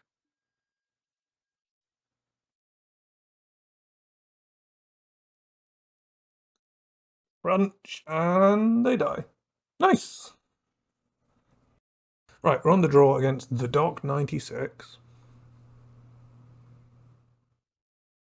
This hand will be a bit obvious when we put Cabinet of Souls on human, but we're going to keep it because it's all the trappings of winning the game. Then they go turn 1, Inquisition of Kozilek. Oh. Oh no. It's our arch enemy.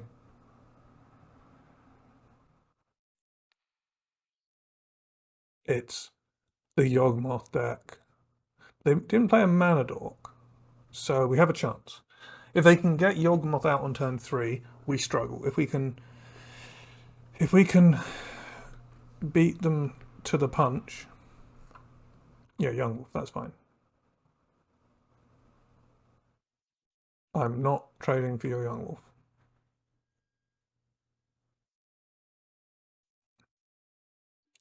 July is interesting. So if we go like Devoted Druid, Temple Garden.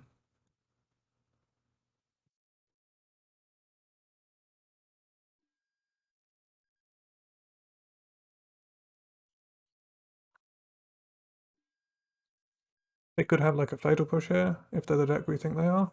But we have to try for it. No? Okay. So they can't turn 3 Yawgmoth us because they didn't play any Mana Dorks. They can have other bits of removal. Oh, they don't. Oh, they have Basic Forest, which is the worst land in the deck because it can't put Geralf's Messenger into play. We also have them dead like, well, as long as this is something really boring. Okay, Eldritch Evolution. Okay, brings back Young Wolf, goes and gets a 3-drop. And the 3-drop is... It's going to be Bone Shredder, isn't it? And it's Blood Artist. Weird choice. Weird choice, but, you know, I'll take it. Here's Vizier. So here's Infinite Mana.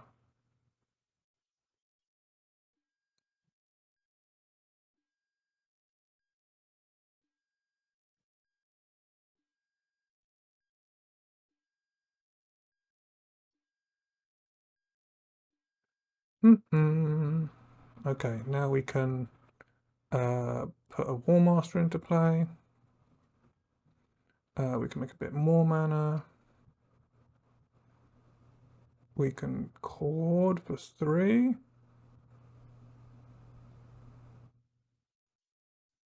Get an Azuri. Oh, we get a, yep. Okay, okay. They got the message. They were dead. Right. Fresh Revoker naming Yawgmoth.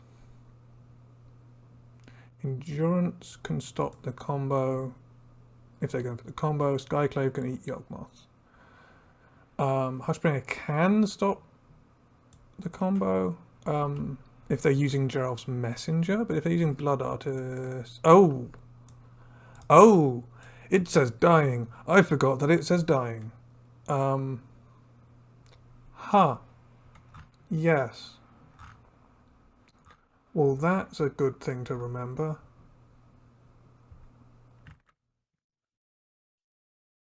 That's a good thing to remember right now. It says dying. Gee whiz. Magus could shut down their they're mana dorks. Thrun they can't kill. Banefire could kill them. They do go quite low in these matchups. Growth Magistrate just spells, right? So it doesn't matter. So much Gatekeeper. Could name Creep. No, it's not that important.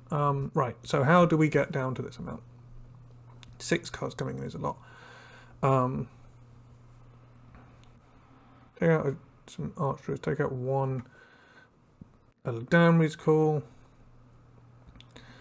Selfless Spirit isn't very good against Yawgmoth because Yawgmoth chucks around counters and the Selfless Spirit doesn't help. Do they? It can protect against like a Fatal Push, but trading a Selfless Spirit for a Fatal Push isn't that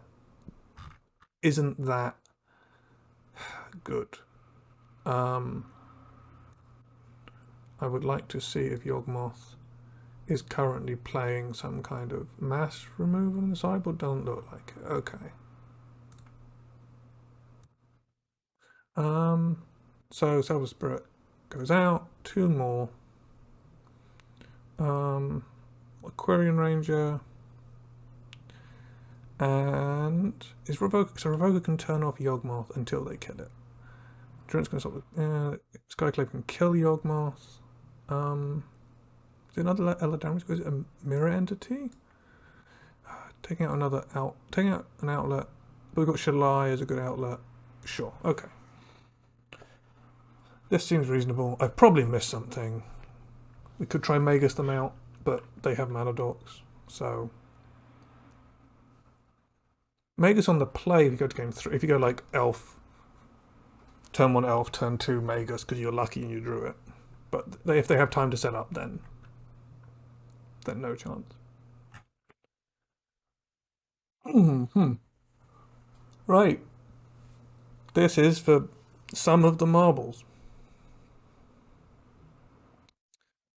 That hand doesn't do anything.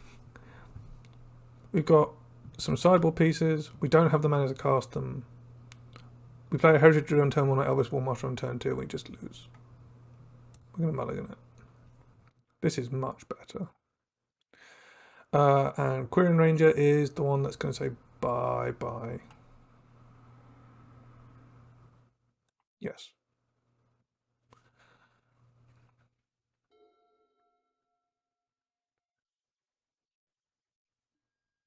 Right, there's a mana dork. Now the race is on. We didn't bring in any red cards? No, so we can just name Elf on this. And be safe. Right. A lot of things need to go away because this is the opening hand that can play Yawgmoth on turn 3.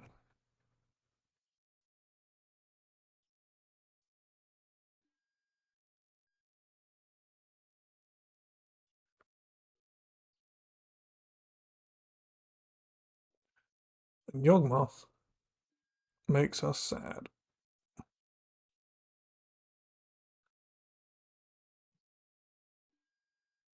Oh, okay.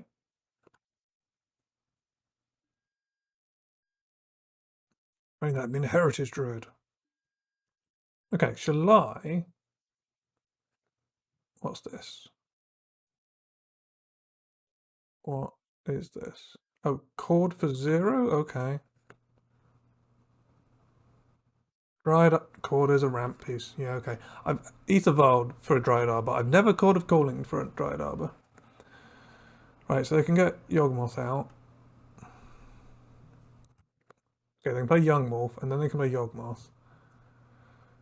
Which I assume they're doing here because this play pattern only makes sense if they got Yawgmoth. Then they can board wipe our mana dorks. And we're a turn too slow. We could have played a Shalai. Could have played a Shalai. We need a Chord or nothing. No, yeah. Where's that going? Okay, they're going to reset that. That doesn't change much. Okay, they're going to kill Mystic. So now we can't even Shalai this turn. Heritage Druid's good though. Heritage Druid is good. It's a little awkward the way we have to play this. To make the right amount of mana.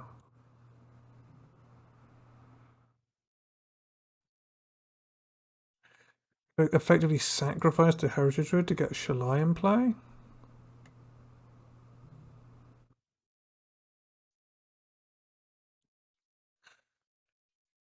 Because we play both these without any white mana accessible. So we have to play this.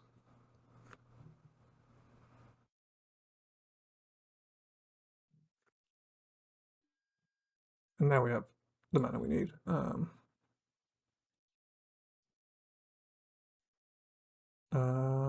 To play a Shalai. So now they have to kill Heritage Druid.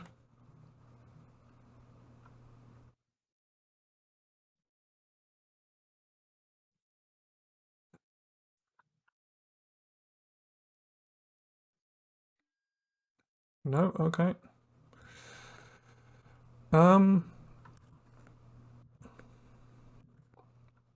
Okay. Well, we've got some things in play, which isn't what I was expecting against Yawgmoth. They could just have the combo. They have part of the combo. They don't have the thing that kills us yet. Like, they can draw infinite life, lose infinite. Draw infinite cards, lose infinite life. This looks like a chord, which means we're dead. Chord for 3.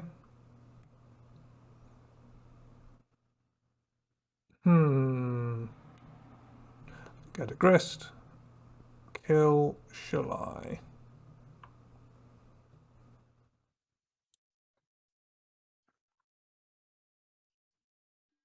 Okay.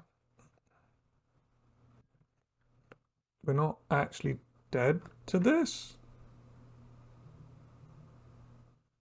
Oh, Thought sees us for. Well, that's a pain, but here we are.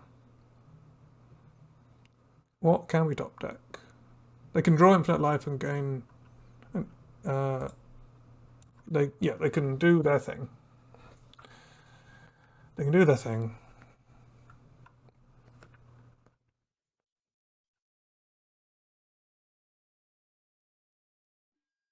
Where's this going? Okay, they're going to kill Heritage Druid, sure. But we're not dead. Chord for 3. Chord for 3. We can turn off Yawgmoth by chording for 2 and getting Revoker on Yawgmoth. We can get an Endurance if they try and combo us out.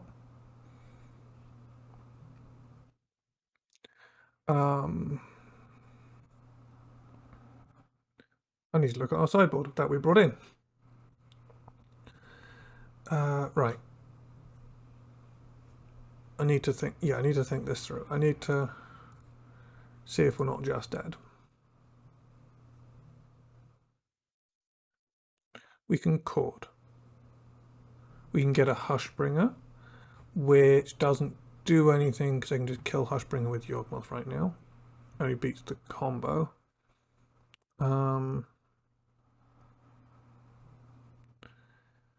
can't. Well, Shy's dead anyway. Drowned Magistrate doesn't help. Revoker on Yawgmoth is an option, but then we need to kill Grist ASAP. Skyclave Apparition on Yawgmoth is an option, and then Grist is a problem. They do have 3 cards left. We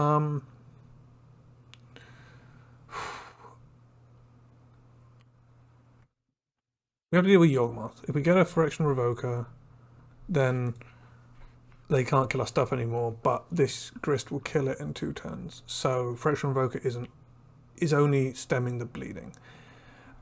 So we have to get a Skyclave Apparition. I guess we have to get a Skyclave Apparition, which is not great. Guess we can get a Revoker on Yawgmoth. Yeah, this isn't great. Are we getting a Skyclave? Are we getting a...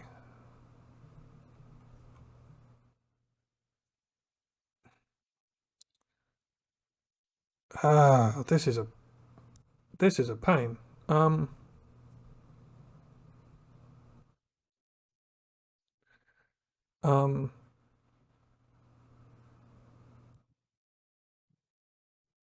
Yes. Okay, we're gonna get a Skyclave. We're gonna kill Yawgmoth. Boop.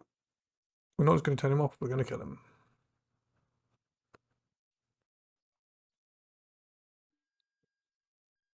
Okay, no responses.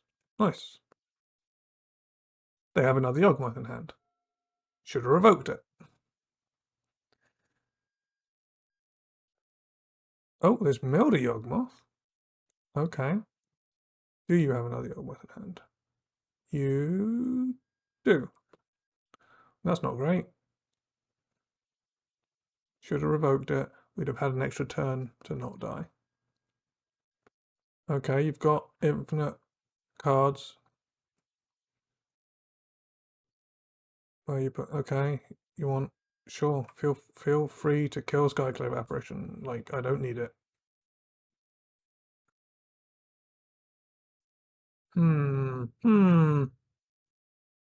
This is our nemesis. They're doing similar things to us.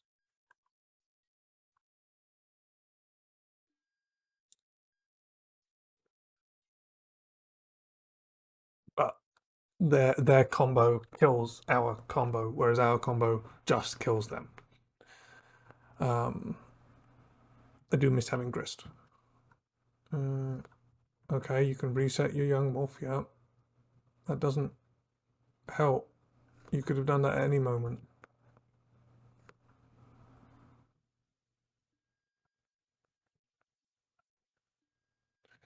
They are at 6. They are at 5. Where's this going? Elf token, okay. I guess doing it that way gets an extra card draw, but it's also an extra life loss. Life lost. Okay, well, it's correct not to go for Revoker because we'd have got Revoker killed here. We're dying. That's okay though. I'm going to play this and we're going to represent anything because next turn we might need it untapped. Can they go for the kill? We shall see.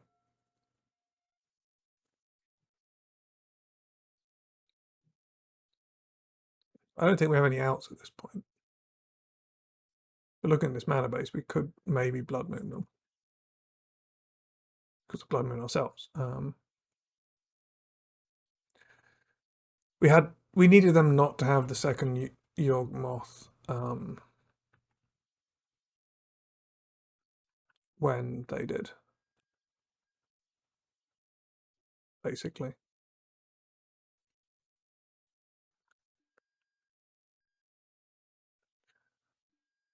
Man, it'd be nice if we Had a lightning bolt.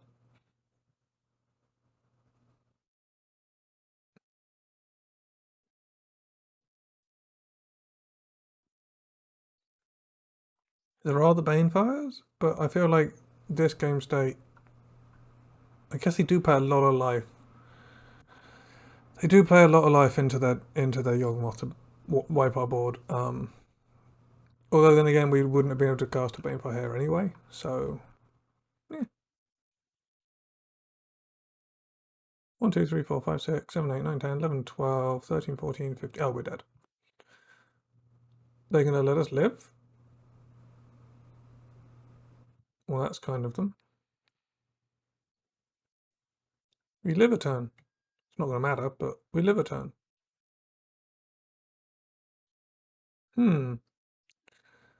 That does not save us though. Okay, so actually Hushbringer stops the combo, but Yawgmoth can just murder Hushbringer. That's why I didn't go and get it in that game. Maybe we do want like a Banefire or two just to kill them off. Like when they go really low against us. Hushbringer stops Undying. Hushbringer stops Yawgmoth. Maybe okay, one copy for when we want to tutor for it, if it's relevant. Thrun can tussle forever and they can never shrink it. It's not irrelevant. Makes the moon. Right, so, yeah, this is so fragile to their combo that, like, actually, revoking Yawgmoth is medium. What does this look like? One Banefire just to Mise. Thrun because they can't get up. Magus to shut them down. And Eladamri's Call. Cut 2 Eladamri's Calls.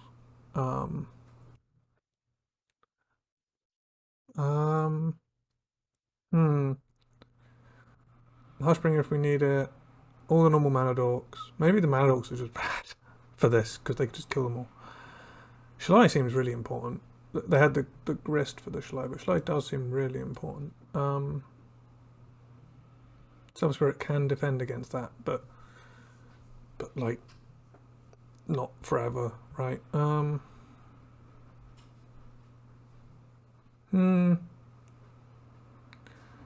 Let's try this. It's a weird mix of things. As I've said before, like this and elementals are our nemesis. Okay, well this is interesting. I'm gonna keep it. We get to play Thrun. Maybe they thought sees Thrun. Who knows? We start with a Mana Dork. Now we beat them when they didn't start with a Mana Dork. So let's see. A Mana Dork. Great. That's an interesting inclusion. So we can play Devoted Druid. We could play Hushbringer. It wouldn't. Oh, it would stop our own endurance. So let's do this. And I mean, there's a chance we just draw a combo piece and can dump our entire hand.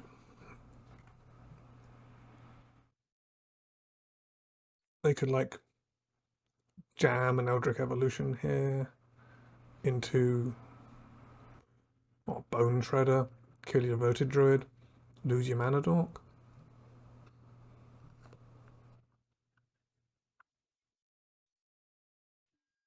Okay, there's a Grist. Oh. Oh, they're going after Devoted Druid. Oh, I want to top deck. I want to top deck Magus the Moon so bad. They don't have mana. They can't beat it with mana anymore. Oh, damn it. Oh well. Well, we can kill Grist, which is good. And we can jam a Hush. I mean, if we jam a Hushbringer, then our endurance is turned off. But Hushbringer does break the combo, so maybe we do that. Yeah, maybe we do that. It does also turn off War Master, so maybe I was meant to take out War Master, but whatever. Let's do this. If they kill the Hushbringer, then Endurance is back on. And they can't combo through the Hushbringer, because they won't get their Undying triggers.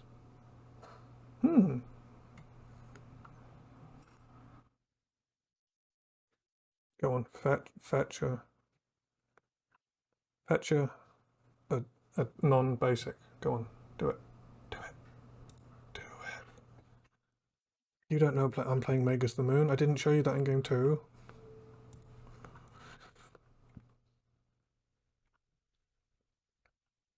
Nope, okay. Strangle Root Geist, okay.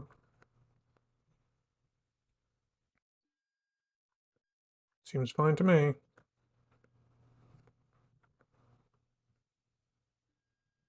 So you can play a Thrun. Okay, let's get him for 1. Gain our life back. So our War Master's turned off by our own Hushbringer, but that's fine because we have a Thrun. Seems good.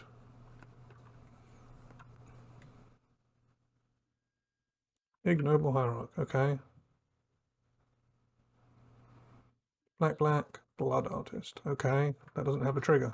That's nice. Skyclave Apparition that we can't cast. Double white is still tough. We can get with these two. Play an Elvish Mystic out. Yeah. Man, Thrun is Oh, hello. We are in the last round and we're currently 3-1. And Thrun is a house and we can't cast Skyclave Apparition. And we have admittedly turned off our own War Master with the Hushbringer, but that's fine because we have a Thrun. The Blood Artist doesn't do anything because of the Hushbringer. The Strangleroot Geist won't come back because of the Hushbringer. Yawgmoth can kill the Hushbringer and then get messed up by Endurance. Thoughtseize. Well, I guess I let this resolve, which means Endurance is less of a surprise now. Well, actually, wait, do I just want an Endurance in play? I just want an Endurance in play. Even without the ETB, I just want an Endurance in play. Okay. Yeah. What do you want to take, opponent? Yeah. Yes. Thrun has been good. Thrun beat up Thrun was highly relevant earlier, and now here it is being highly relevant again. Quirion Ranger. Oh, that lets us block with our Thrun. I am a little worried that they could have a fatal push for this Hushbringer. But if they have a fatal push for this Hushbringer, then we're not doing well anyway, are we? Okay.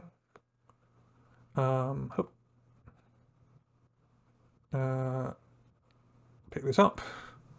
Play this. Nice.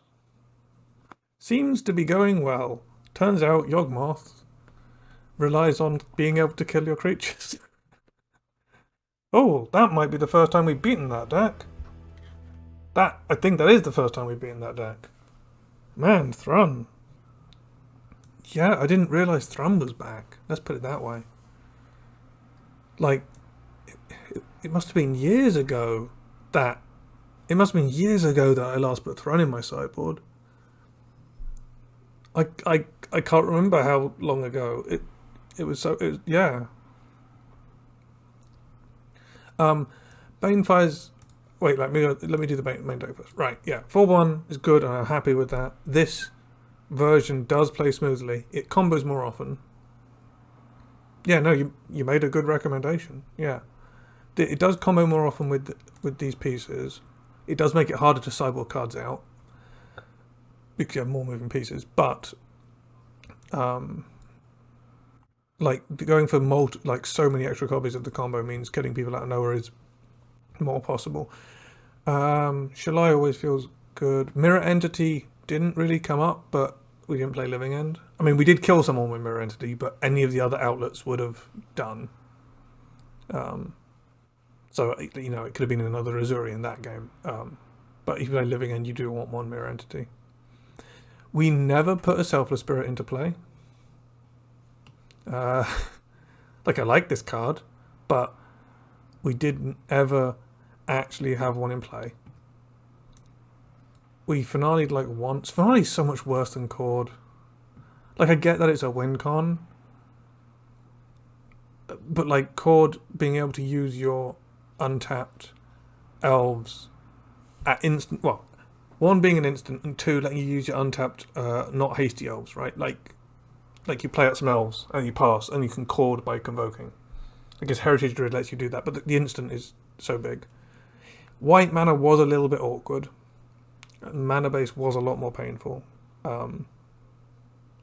Like, because you need white mana. Sometimes you need double white, and that was sometimes a problem. We needed to cast Eladamri's Call and then Vizier, and we managed it. We had 2 Temple Gardens, but double white's awkward. And we did have a game, that last game, where they thought seized away Skyclave Apparition. That was weird because we couldn't cast it because we didn't have double white. Also, our own Hushbringer was turning it off. I need to think about what to take out when we bring in Hushbringer because it does shut down some things in the deck. Revoker, we know Revoker and Knight and Endurance, a Grey and Collect Roof, and we like Magus. We never came across a deck that we wanted to Cemetery Gatekeeper, so we didn't get to even test it. We did bring it in once, but we didn't draw it. It doesn't feel good, so you can't Cemetery Gatekeeper a Lightning Bolt against a Lightning Bolt deck because they'll just kill it, right? So it has to be like a land against Amulet or a spell against Storm or something like that. That's what you need to be taking with it. There was a point where we could have fetched Gatekeeper, but it would have done 2 to them and died. So Cemetery Gatekeeper seems, I mean, it should be good in those matchups where it feels like it should be like it's useful, but we just didn't have one of those. Drowning's Magistrate didn't come up. The one time that it would have been good to be able to Chord for, I hadn't brought it in. And then we brought it in game 3 and we killed them and we didn't need it because it didn't come up. So I don't know how to rate it. I mean, we didn't come against Cascade, right? Because it beats Cascade. Thrun seemed great. Skyclave Apparition, it did kill a Yawgmoth. Double white is tough. Calling for it is great. If you draw it, it's tough to cast. Like, you could play Brutal Cathar. Because that's not double white, or like, what's the one from Kaladesh? There's one in Kaladesh that I've got in here, so I should be able to find it. And it costs 3.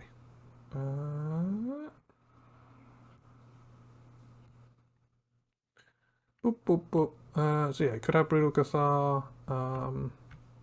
Fairgrounds wouldn't. It's easier to cast. Unfortunately, it doesn't hit non-creatures. This hitting non-creatures is absurd. But double white is tough. So maybe that's a balance to try and strike. Hushbringers. We didn't come across elementals where they're like actually busted at stopping all of the elemental ETBs. So you do still want them. And they did shut down all of the death triggers in that last game. So you do still want them. They just didn't do their full job because we didn't play against elementals. And then we brought in Banefire once, and we never drew it. So I don't know what to say about Banefire because we didn't get to test it. I mean, the idea is cool, but it just didn't come up. But I mean, out of this sideboard, I'm happy because I'm glad the throne ended up here, and it's been a while, old friend. Let's put it that way. Thank you. I don't know much about qualifier points. Let's go. Let's go right click on them. It says you can find out more on their website. I don't know. Normally I search. Normally I do like a little search.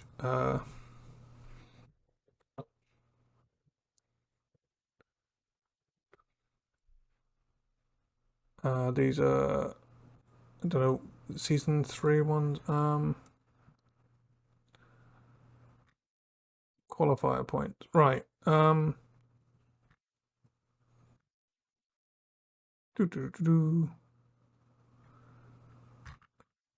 don't know. I assume it's at the end of the season.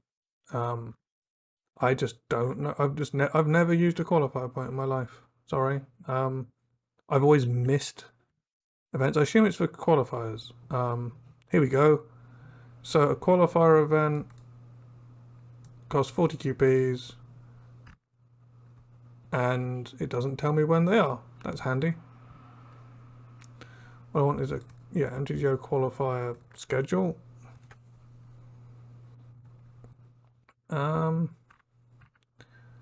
Looks like there are qualifiers on the weekend. In general, there's a calendar. There's a calendar on. There's a calendar. There's a calendar on the Magic website. So go give that a look. I will whack it in chat. I don't know how helpful it is, but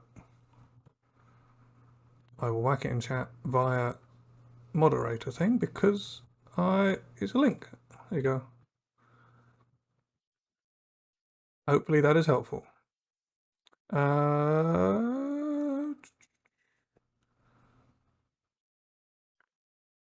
Archwood.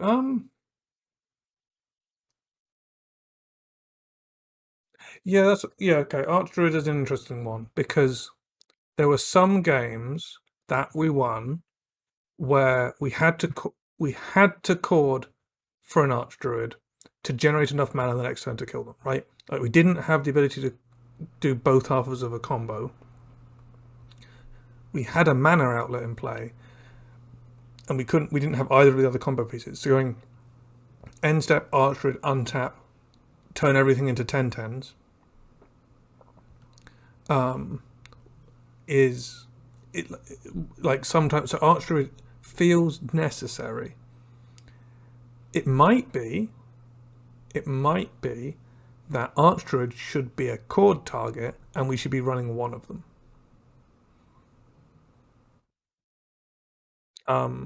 Or two, maybe, because like it's one of those sort of ones that you could, but like maybe because Archdruid we end up cutting in all the matchups that have like Unholy Heat and all that kind of stuff because but like having it as a core target when you just need either a board pump, because in response to a Fury, if they go 1/1/1/1 on your creatures and you get an Archdruid, like that I know you can get Shalai, but if you don't always have the mana for Shalai. But yeah, no, it might be worth testing Archdruid as a one-of. I've tried Tajura Paragon in Pioneer, and it's cool, but like, I mean, I guess it's a beta, but maybe you can just. This is quite an old list. Like in that position, why don't you just play Elvish Visionary so you don't have to pay extra mana to draw a card? Maybe, I guess. Oh, Tajura Paragon can hit. It can hit this because it's a wizard. It can't hit Hushbringer, Skyclave Apparition, Hushbringer. It can hit Magus because it's a wizard. What's this? It's just a vampire. No, it can't hit Thrun. Okay, it can't hit many, but it can hit some stuff. And yes, so this is a cleric, right? Yep. So it can hit Vizier. It can always hit Mirror Entity. Oh, wait, this is a cleric? This is a cleric? What have I been... Earlier I said this wasn't a cleric. We can name cleric on Cavern of Souls. Okay, Tajura Paragon could be in, like... Okay, no, Shalai's just an angel. Selfless Spirit being a cleric is huge. That makes Cavern of Souls such an easy name. You just name cleric if you need white for Vizier, because you can also play Spirit off it. And you can also play Mirror Entity off it.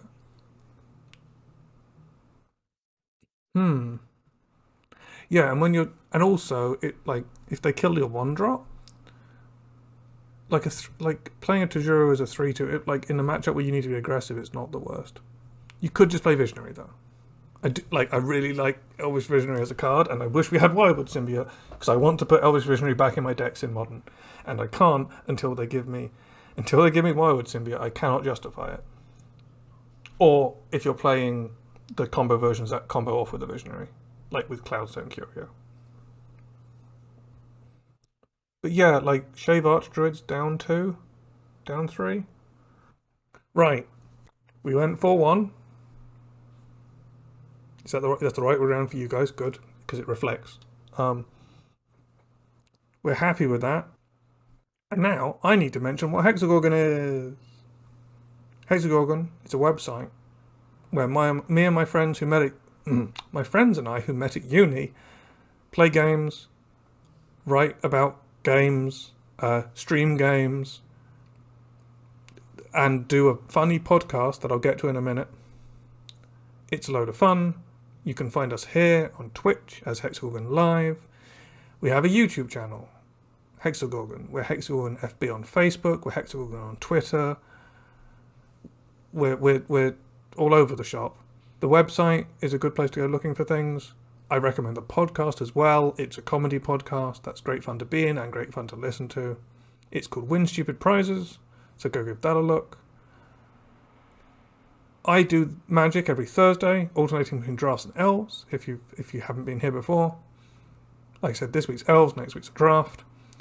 Every Monday we play something else. Normally it's a mystery game. It might not be this Monday, we don't quite know what's happening yet. But we've been playing Outer Wilds and Heaven's Vault, so also tune in if you like those. But yeah, we did okay. And I like the deck, and I'll let Peter know that his deck's cool. Thank you everyone for watching, and go like pump some elves to infinitely big and kill people.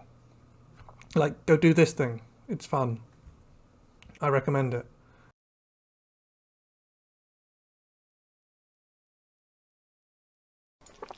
Tea is important.